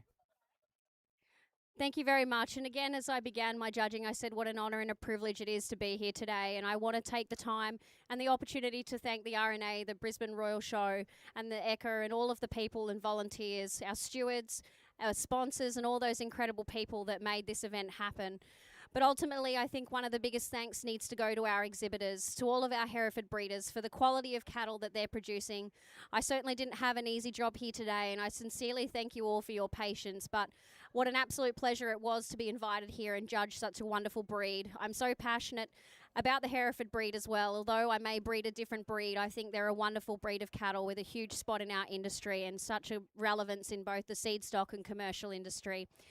A little takeaway note for all of our breeders, I think it's so important that we remember that, as I mentioned before, this industry is built on legacy and built on people. These cattle are the product, but the people are the purpose. And I think I want you guys to all go out and celebrate one another, because you all know how much hard work and blood, sweat and tears goes into bringing these beautiful animals here. The time it takes to design and create and exhibit and prepare these animals is a huge testament. So a huge thank you to all of our breeders and exhibitors, and a wonderful thank you for our crowd for your patience and sitting here to listen today. Well done. Thank you, Monique, and I think we should give Monique, our judge today, a special round of applause for all her work done today. Thank you very much for helping us out. And on behalf of the RNA and my fellow stewards, we'd also like to thank the Herefords for their timely walking.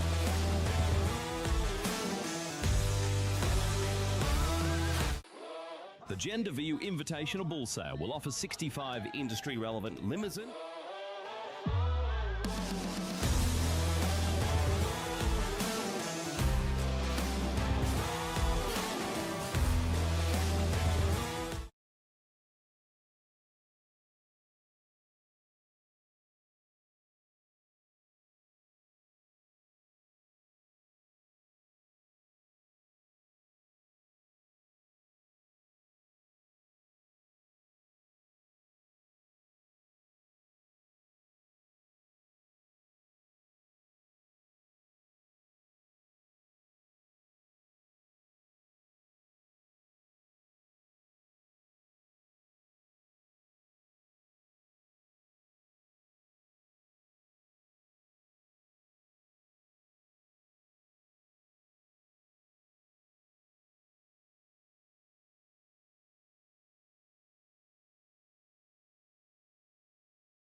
The Gender View Invitational Bull Sale will offer 65 industry-relevant limousine and Angus bulls at the Coolabunga Sale Yards, August 15th. Semen and morphology tested, fully vaccinated. A bull for everyone. Contact your preferred GDL agent. The Gender View Invitational Bull Sale will offer 60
And our judge for the day is Shane Bishop.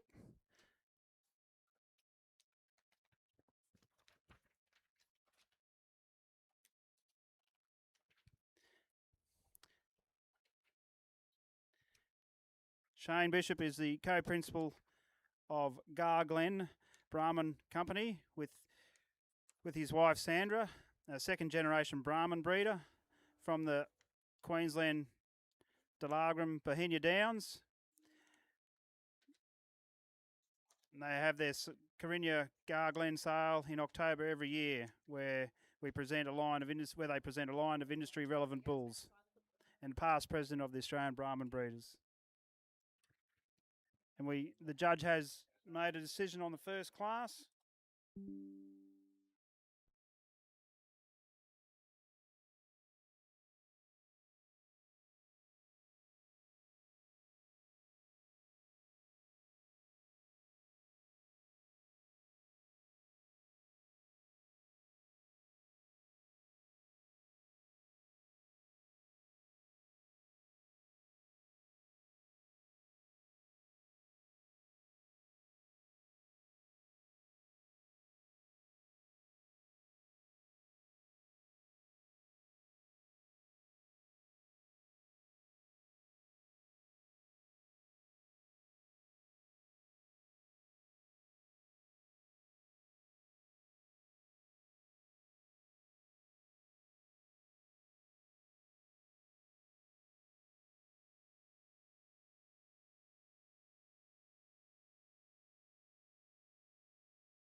In the heifer class, the Gelby heifer class 172, heifers 12 months and under 16 months.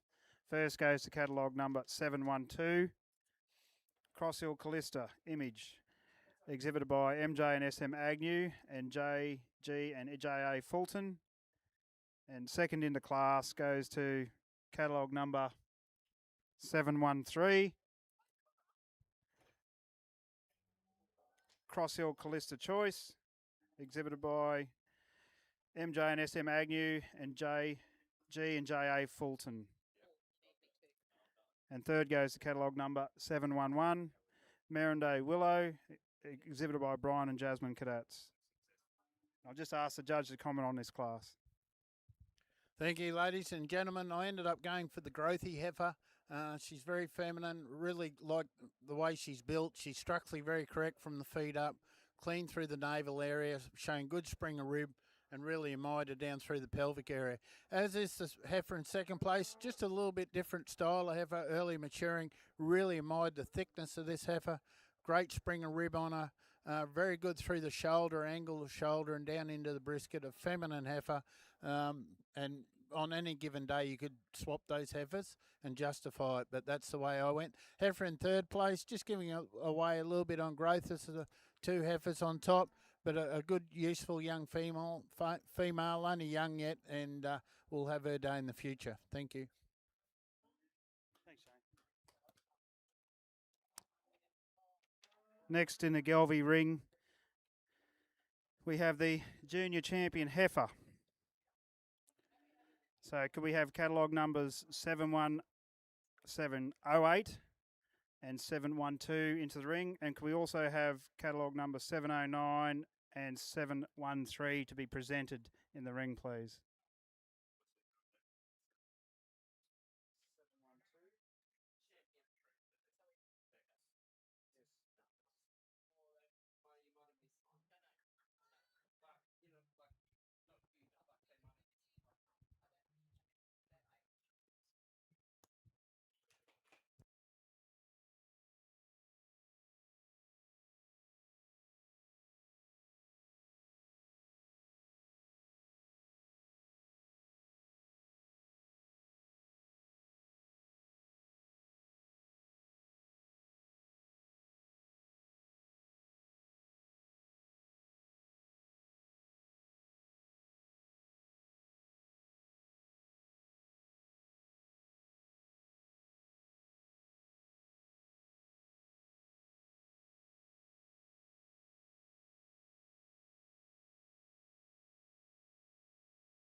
The junior champion female goes to catalogue number 712, Cross Hill Callista's Image, exhibited by MJ and SM Agnew and JG and JA Fulton. And the reserve junior goes to catalogue number 713. No, I haven't, mate, sorry. Chris Braithwaite, probably. And just to present the ribbons, I'll get Chris Braithwaite from Midas Gelvies to present the ribbon.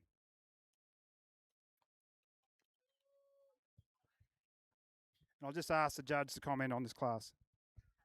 Thank you, ladies and gentlemen. I went for the two older heifers for my champions. I guess they're just displaying a little bit more maturity from age, but really the champion heifer. She's displaying great growth, structurally very correct, feminine, long, sort of cow that's going to go on and on and on later on at breeding, but just a really good young female, as is the heifer in reserve.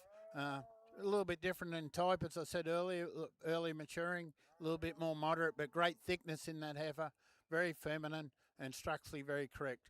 As is the two young heifers going out now, just a little bit younger and obviously a bit more immature than the two older heifers, but they will have their day in the future. Thank you.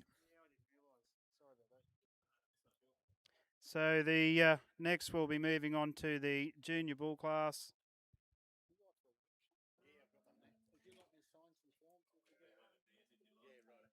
So we have, it'll be class 174 bulls, 8 months and under 12 months. And we have catalogue number 715 and 716 to the ring, please.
Thank you. For any of those who are interested in the stats on the Gelvie Bulls in this class, which is the junior class 8 to 12 months, so we have catalogue number 715, 392 kilos, the P8 of 3 mil, and the rib fat is 3 mil with an EMA of 78 square centimetres. And catalogue number 7716, a weight of 370 kilos with a P8 of 4 millimetre and a rib of 3 and an eye muscle area of 88 square centimetres.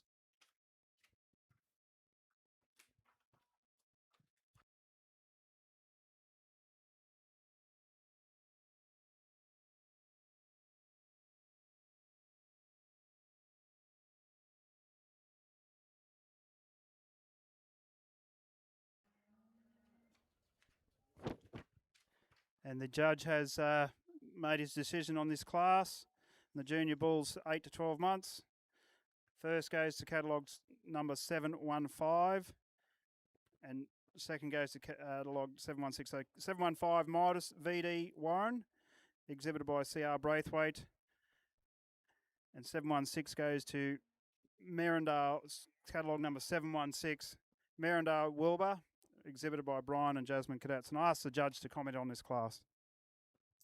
Yeah, ladies and gentlemen, the young bull in first place, I think, is just structurally really square, correct. He stands on great bone, good through his feet and legs, showing good muscle maturity at this young age. Powerful young calf and good set of testicles under him. The calf in second place, really admired the length of him. And very good through his feet and legs as well. Just hasn't got the overall thickness of the bull above him at this early stage, but we'll muscle up later in the future. But it was just the overall muscle pattern and thickness of this calf on top that got him in the first place. Thank you. Thank you, Shane. So moving along to the next class, which is the class 175, bulls 12 months and under 16 months. We have catalogue number 718 and 719 to the ring, please.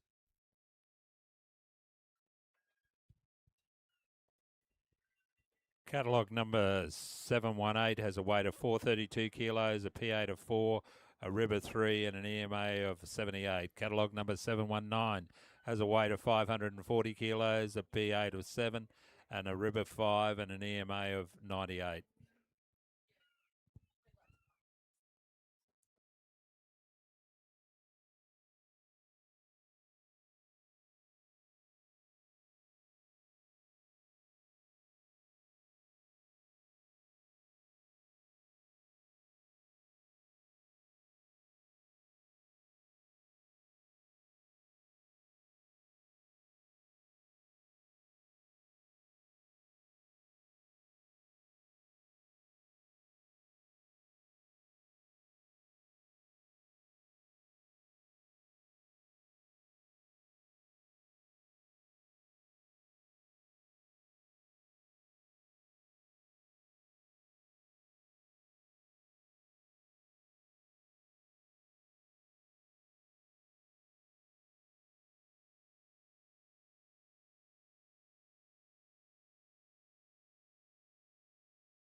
So first in the Bulls class 175, the 12 months and under 16 months goes to catalogue number 718, Merindale Wasey, exhibited by Brian and Jasmine Cadats, and second goes to catalogue number 719, Crosshill Western, exhibited by MJ, SM Agnew, and J Fulton. And I'll just ask the judge to comment on this class. Yeah, ladies and gentlemen, I went away from my type a little bit. The bull in top's place is structurally very correct, showing good muscle pattern for a young age. A little bit raw at this stage, but I think he will develop some fat cover later on. Good set of even testicles, and travels well. Bull in second place is a bull I admired a lot for his length, his structure, and overall muscle pattern. He has tricked me a little bit. He had one testicle pulled up for most of the class, and he's relaxed and it's down. So I'm not going to lie, I'm a bit heartbroken, but he did travel the whole ring with one testicle pulled right up. I did think it was a genuine tie, but as you can see now, he's let that down. But a really good young bull. Thank you. He was camera shy. So next, once we clear the ring, will be the class 176, bulls 16 months and under 20 months. And we have two in that class, catalogue 720 and catalogue number 721. 720 has a weight of 628 kilos, a P8 of 6, a Riv of 5, an EMA of 108. Catalogue number 721 has a weight of 644 kilos, a 6 in the P8, a 5 in the Rib, and 111 EMA.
Judge has made his decision in class 176, bulls 16 months and under 20 months.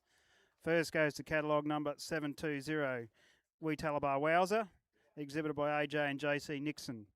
And second in the class, catalogue number 721, Wee Talabar What's Up, exhibited by AJ and JC Nixon. I'll just ask the judge to comment on this class. Yes, ladies and gentlemen, this is a bull where we all need to be. Structurally very correct from the ground up. Stands on good bone, great feet and legs. Really admire the frame in this bull. He's structurally very square, good down through the thirds, displaying really good muscle pattern for a young age, powerful head on him. And thankfully, let his testicles down for the judging too. So good set of testicles in that young bull. And he travels well. He doesn't want to lead so great today, but he does travel well through his feet and legs. Bull in second place, a little bit later maturing type bull, long. Admired the bone structure in the bull. Just at this young age, not displaying the muscle pattern or the cover of the bull on top. Good testicle development for a young bull. Powerful young calf, but just didn't have the overall thickness of the bull in first place.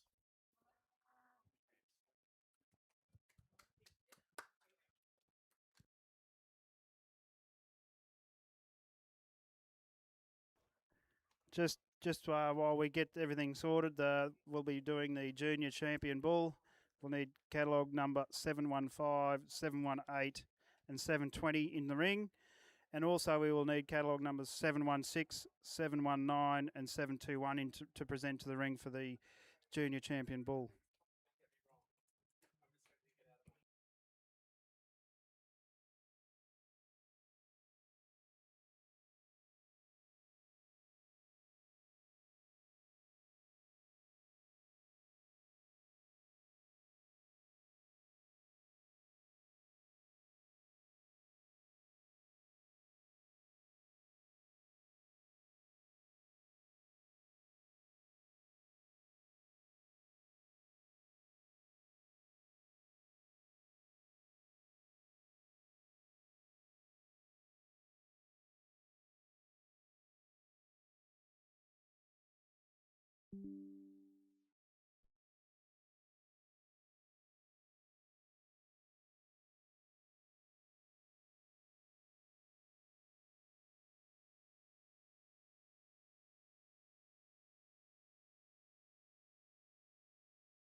Galvey's.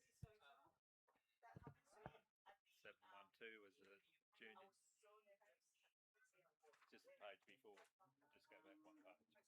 Just go back one page. 712 and 713.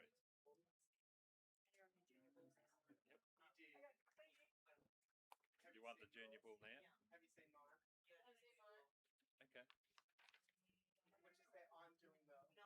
What's wrong? Have a break.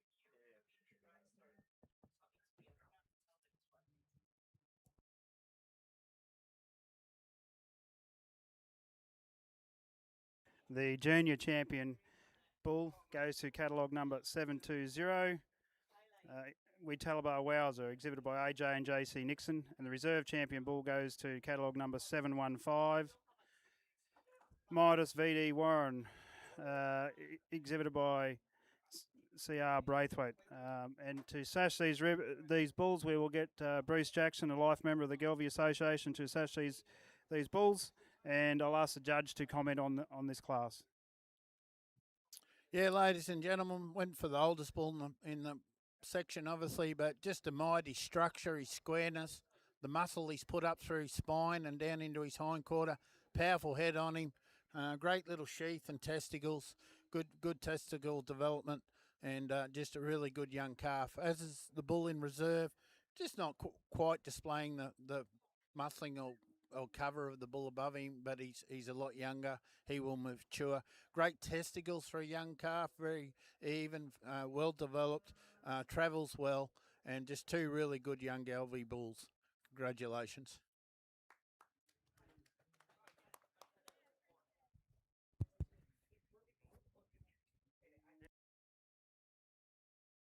Class heifer 20 months and under 24 months. Catalogue number 722 into the ring, please.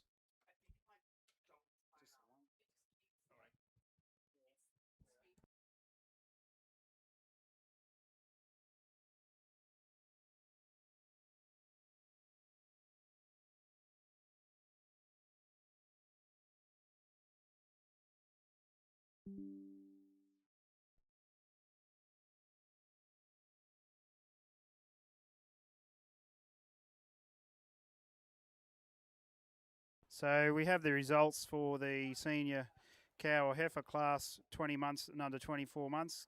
Goes to catalogue number 722, Midas Opal, exhibited by Chris Braithwaite. The judge is going to judge on this heifer when she comes out for the senior cow championship.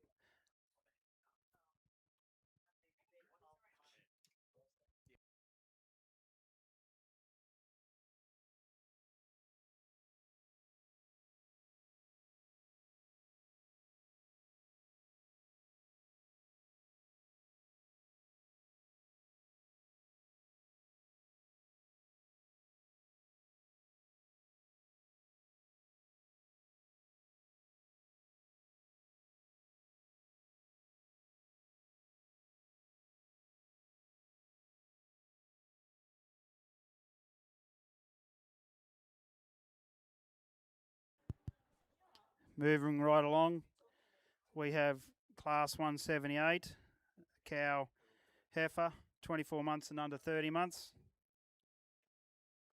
We have catalogue number 723, 724 and 725.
M&S Agnew and J&J Fulton.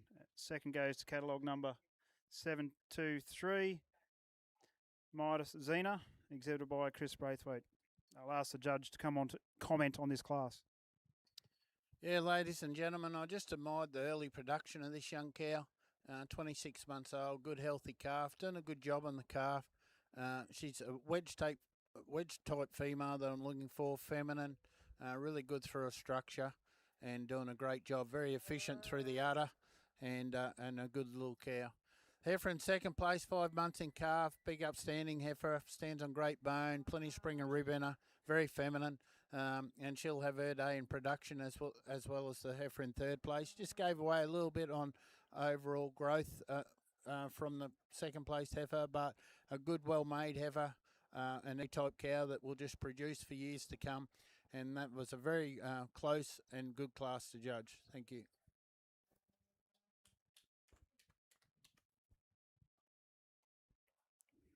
Next in the ring, we'll have class 179, cow 30 months and under 60 months. We have two for that in that class with catalogue number 726 and catalogue number 727.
We have the results in Class 179, 30 months and under 60 months.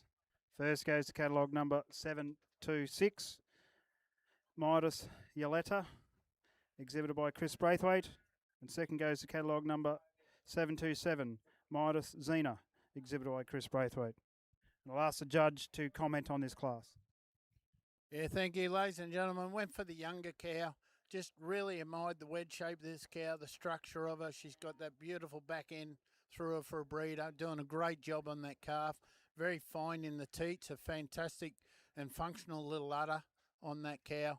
I really like when they've got a big pelvic area and sort of go into behind the shoulders. She's well built through the shoulder region, and just a really good example of a young breeder of any breed. The cow in second place, obviously a bigger frame cow, bigger cow, impressive cow on good bone.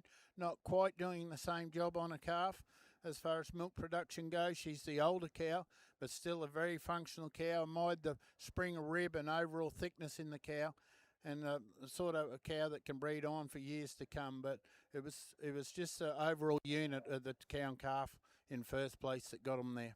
Thank you. Next, we will have the senior champion cow or heifer. So if we could have catalogue number 722, 724 and 726 into the ring, please.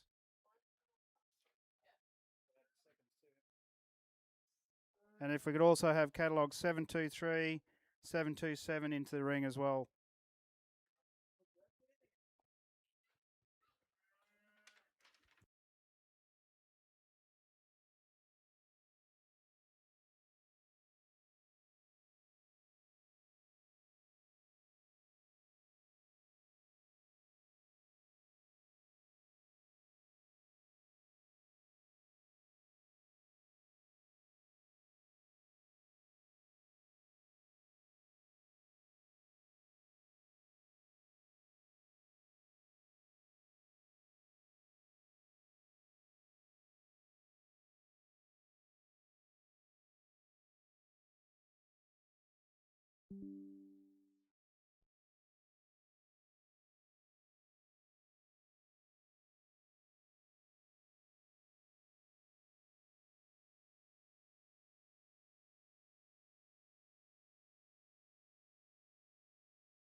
Yes, the senior champion cow for the Gelby ring. It goes through to catalogue number 726.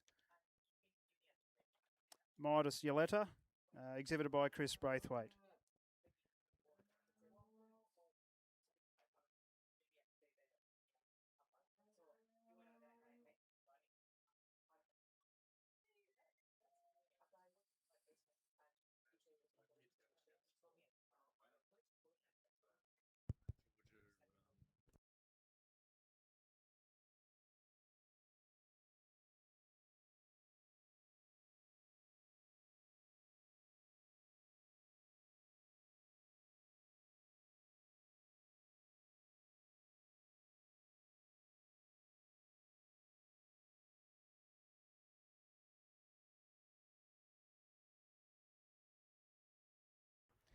And the reserve champion goes to catalogue number 727.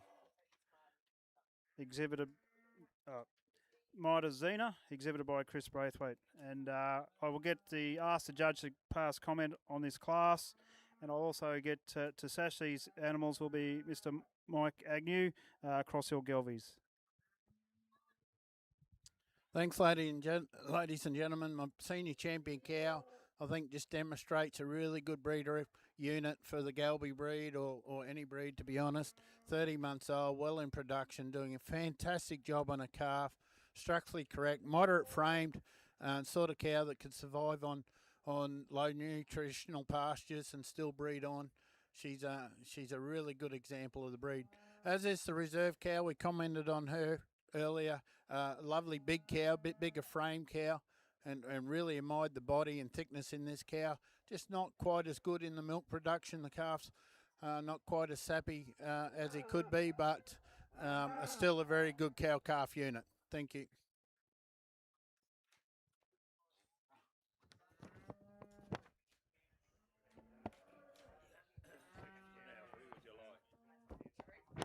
Oh, was he?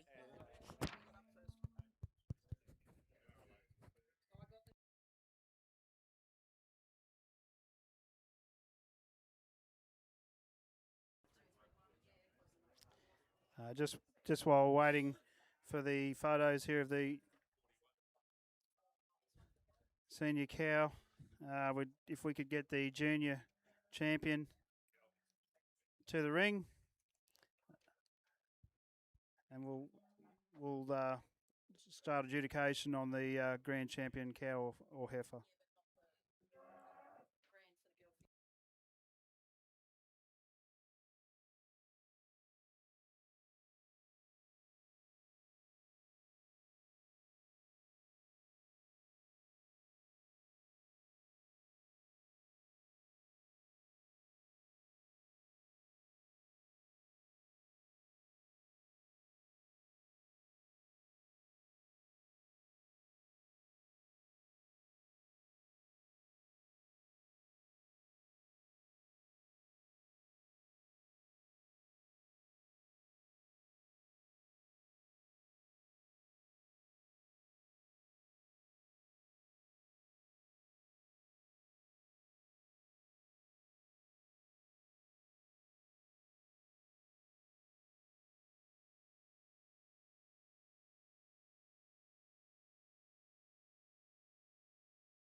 Just if we could call an elders representative to the number 1 arena to present their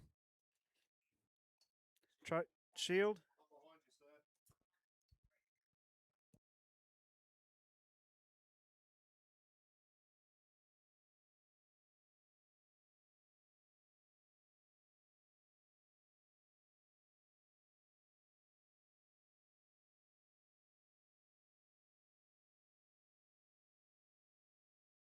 The grand champion cow or heifer goes to catalogue number 726. Midas Yoletta, exhibited by Chris Braithwaite. And we'll have the Mark Scholes presenting the Elders Shield. And I'll just ask the judge to pass comment. Thank you. Thank you, ladies and gentlemen. I'm very pleased to make this cow the Grand Champion Galby cow for the 2026 Royal Brisbane Show. I just think she demonstrates a good breeder unit, cow-calf unit in any breed.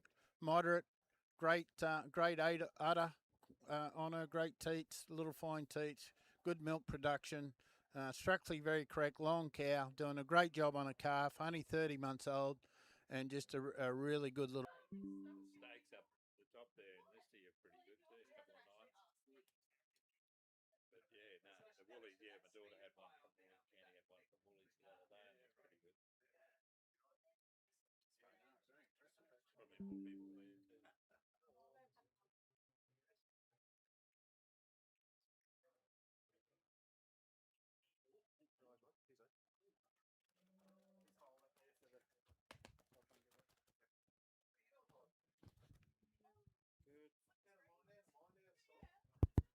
Next, in the Gelvie ring, we will have the senior bull into the class 180, bulls 20 months and under 24 months. We have catalogue number 728, 729 and 730.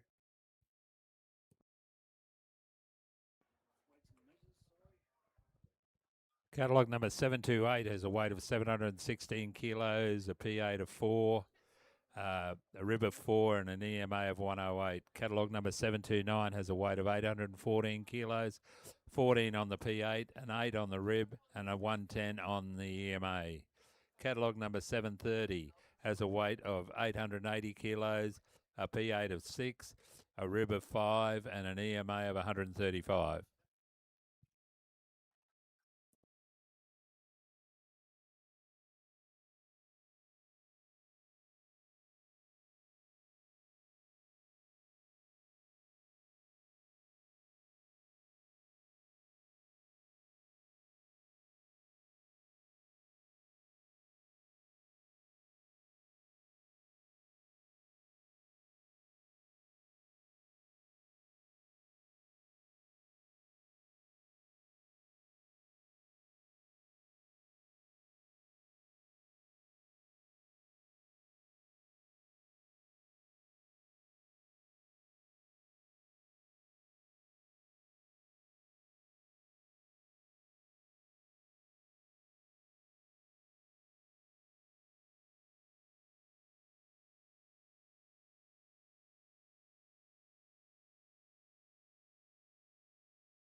In the Class 180 bulls, 20 months and under 24 months.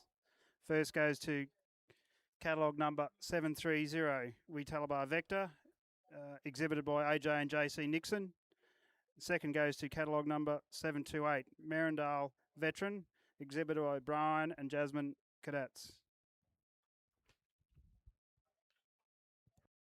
And I'd like to pass the mic to the judge to comment on this class.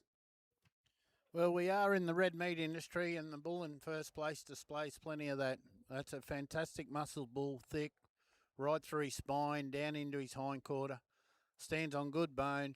Still a moderate frame bull, plenty of weight for age. He does concern me a little bit through the shoulder region.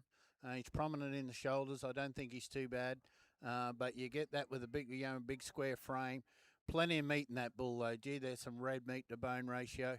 Love to put a carcass on a Brahman like that. Really fantastic down through the hindquarter, all the way through the top, and a powerful young bull.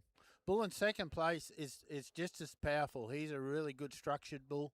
Love him from the ground up. Built really well from his feet up through his legs. Just doesn't have the overall condition at the moment of the bull ahead of him, but still displaying great thickness, great muscle pattern, and fantastic sets of testicles. Bull in third place, he's a bull that's very useful in the industry. Bit more later maturing, a little less muscle at this stage, but every now and then you need growth in your cattle, and that bull can certainly do that job. Thank you. So moving on to Class 181, bulls 24 months and under 30 months. We have catalogue number 731, 732 and 733.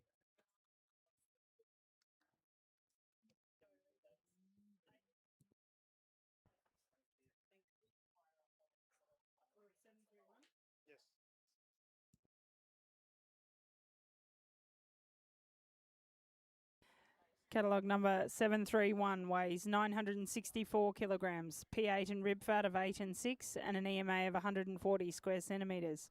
Catalogue number 732 weighs 1,088 kilograms, P8 and rib fat of 13 and 10, and an EMA of 148 square centimetres.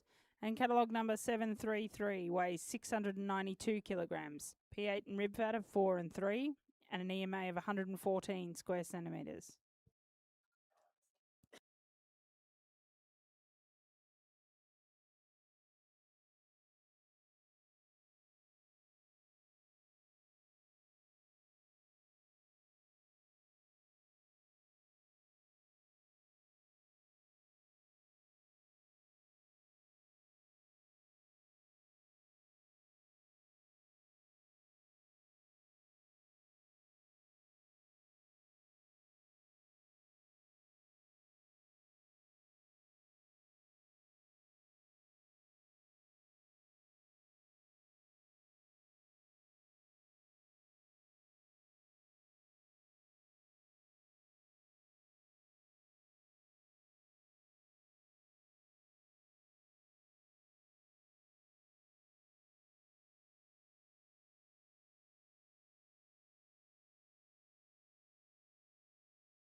We have the results in Class 181, bulls 24 months and under 30 months. First goes to catalogue number 732, Crosshill Valentino, exhibited by M&S Agnew and J&J Fulton. Second goes to catalogue number 731, Midas, V013, MGC V013, exhibited by Chris Braithwaite. And I'll ask the judge to comment on this class. Yeah, ladies and gentlemen, I went for obviously the biggest growth bull in the class, 148 eye muscle, just a really good bodied bull. Really admire his muscle pattern, his thickness, all the way down through the flank, structurally correct. Really good fat cover in that bull, and just a lot of red meat in him. As is the bull in second place, a little bit bigger in the frame, a little less in the eye muscle, and a little less in the fat cover, but just a really powerful young bull. length on him and good through his feet and legs, good testicle development in that young calf, and a bull that's really going to do something for the industry. The bull in third place obviously gives away on growth for age as the two bulls above him. His pathways here mightn't have been as nutritional as the two top bulls, but still a good young bull, got plenty to offer in the industry, and very structurally correct, displaying good muscle, but just gave away a little bit of growth for age. As there's no Class 182, we'll have the senior champion bull now. So if we could have catalogue number 730 and catalogue number 732 into the ring, and if we could also have catalogue number 728 and 731 into the ring, please.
So in the Gelby Senior Bull class,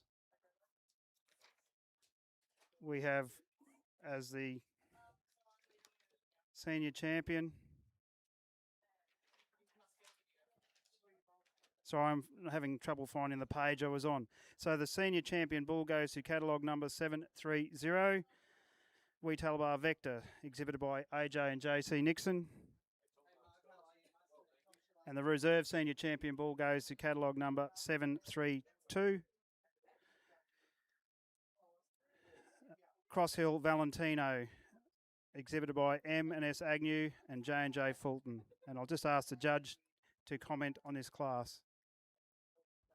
Yeah, ladies and gentlemen, went for the little bit younger bull. I just like the way he carries that weight, his athletic ability, his length through his body, especially through his rib cage area. Good in the feet and legs. Maybe, as I said earlier, a little prominent in the shoulders, but I don't see a problem there. Just really admired that young bull's the way he can get about the ring his testicle development, really powerful head on him, and I just thought he was a worthy champion for the breed. As the reserve bull, big bull, over 1,000 kg, and you know we are in a weight industry. Weight's king for me as a producer. Just probably didn't carry the weight quite as well as the younger bull, but and a little bit shorter through the rib area there. But just a really good bull, full down in his flank, full down into his hind quarter. Good set of testicles, and not much between them at all. So congratulations.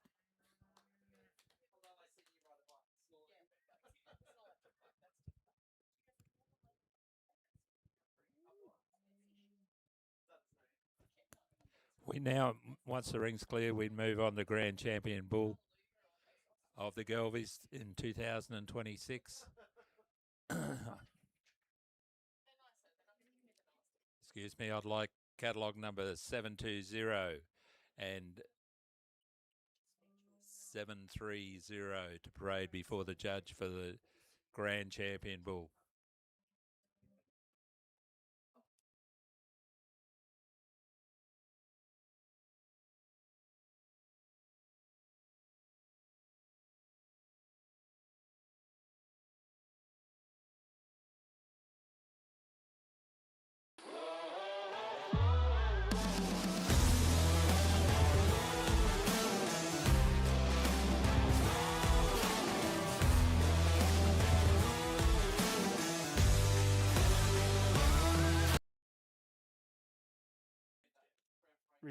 Reserve junior junior champion into the ring with the senior champion, please. We'll just wait for the photos here. That's fine.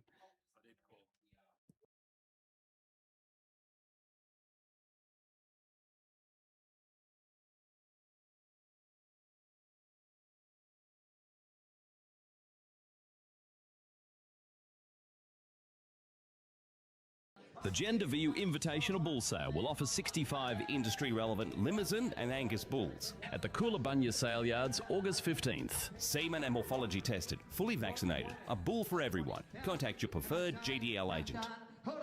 The Gender View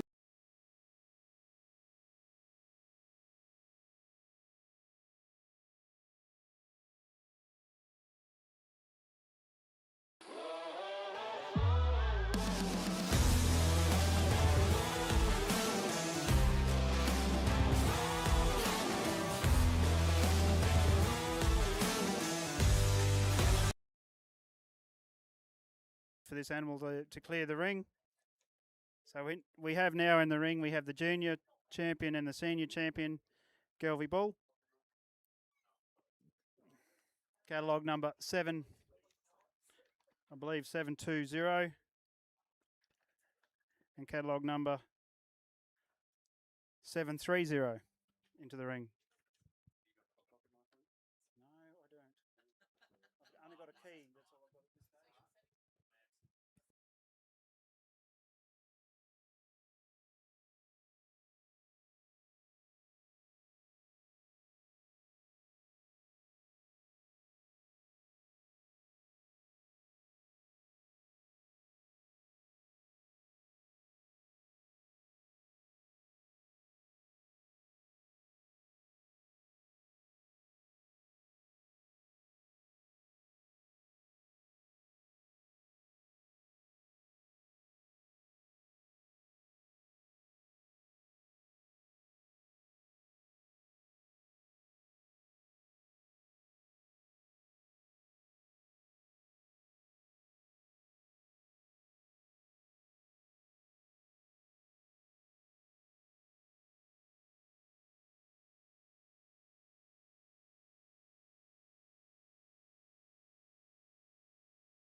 In the Gelvie ring for the results for the Grand Champion Bull goes the catalogue number 730.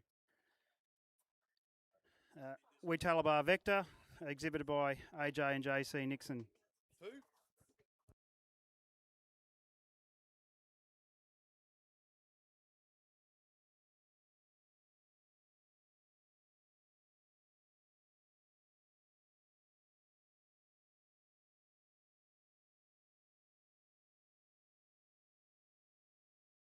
And also presenting the Elders Shield of Excellence is Mark Scholes. Oh, that'll do.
The Gender View Invitational Bull Sale will offer 65 industry-relevant Limousin and Angus bulls at the Coolabunga Sale Yards, August 15th. Semen and morphology tested, fully vaccinated. A bull for everyone. Contact your preferred GDL agent. The Gen... The Gen...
I would just ask the judge to comment on that on the Grand Champion Bull. Yeah, ladies and gentlemen, congratulations to the Galby breed and the exhibitors today. They were two outstanding bulls to represent the breed and the industry, and I've spoke about both of them plenty. Just went for the older bull. Obviously, I just thought he displayed great growth and muscle for age and fat cover and eye muscle area, and just a really good example of the Galby breed. Thank you. So we'll move on to the groups. We have the breeders group. We have 3 animals, both sexes, to be represented, bred and owned by the exhibitor. And we have catalogue number 734, 735 and 736.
just just while we have the breeders group going around, I'd like to announce the most successful Gelby exhibitor for 2026, the 150th year, and it goes to Chris Braithwaite.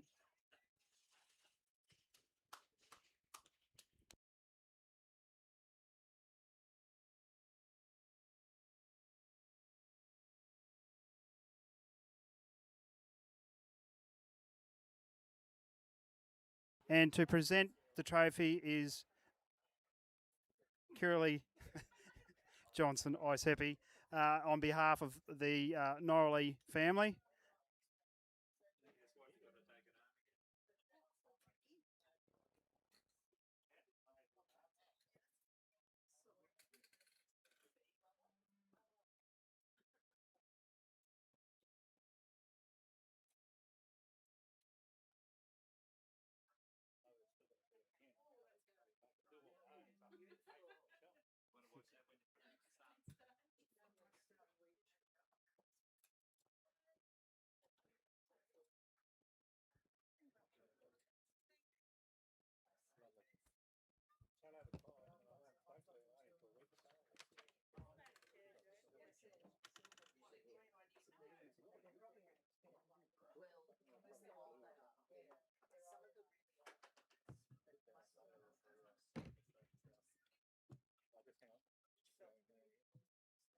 So you're going to take it home. Order here, I've got to take it back home again.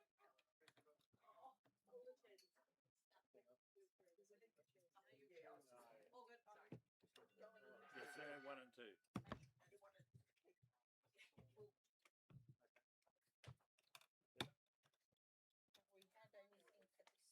Yes, what would you like?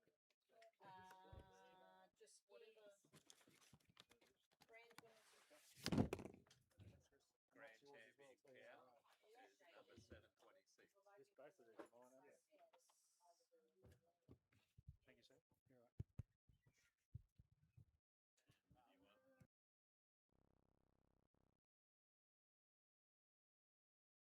We have the results in the breeders group. First goes to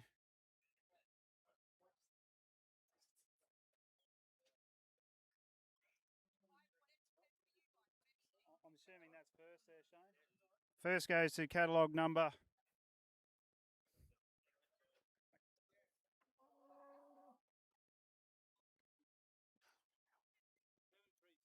First goes to catalogue number 736, and second goes to catalogue number 7.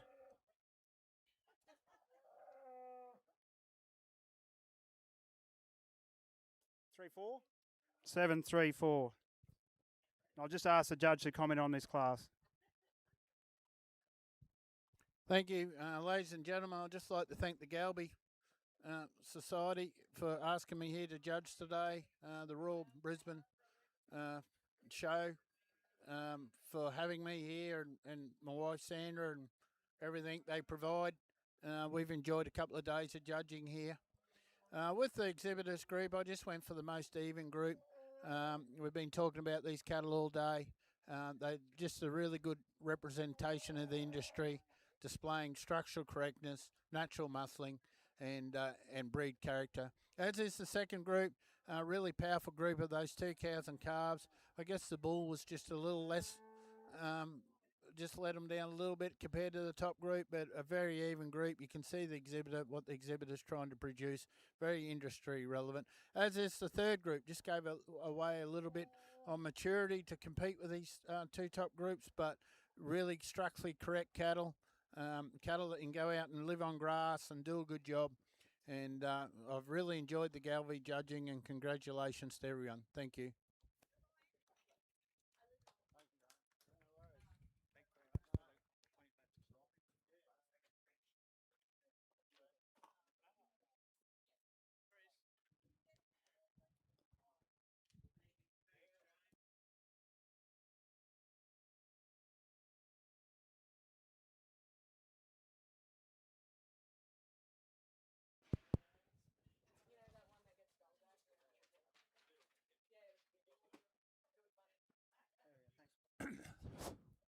Thank you, Adrian, for that. Top job. Ladies and gentlemen, on behalf of the RNA, I'd like to thank our judge for today for his excellent effort in judging the Galvies. I'd like to also thank the Galvie Association and all their handlers for bringing the cattle out very timely. And we have finished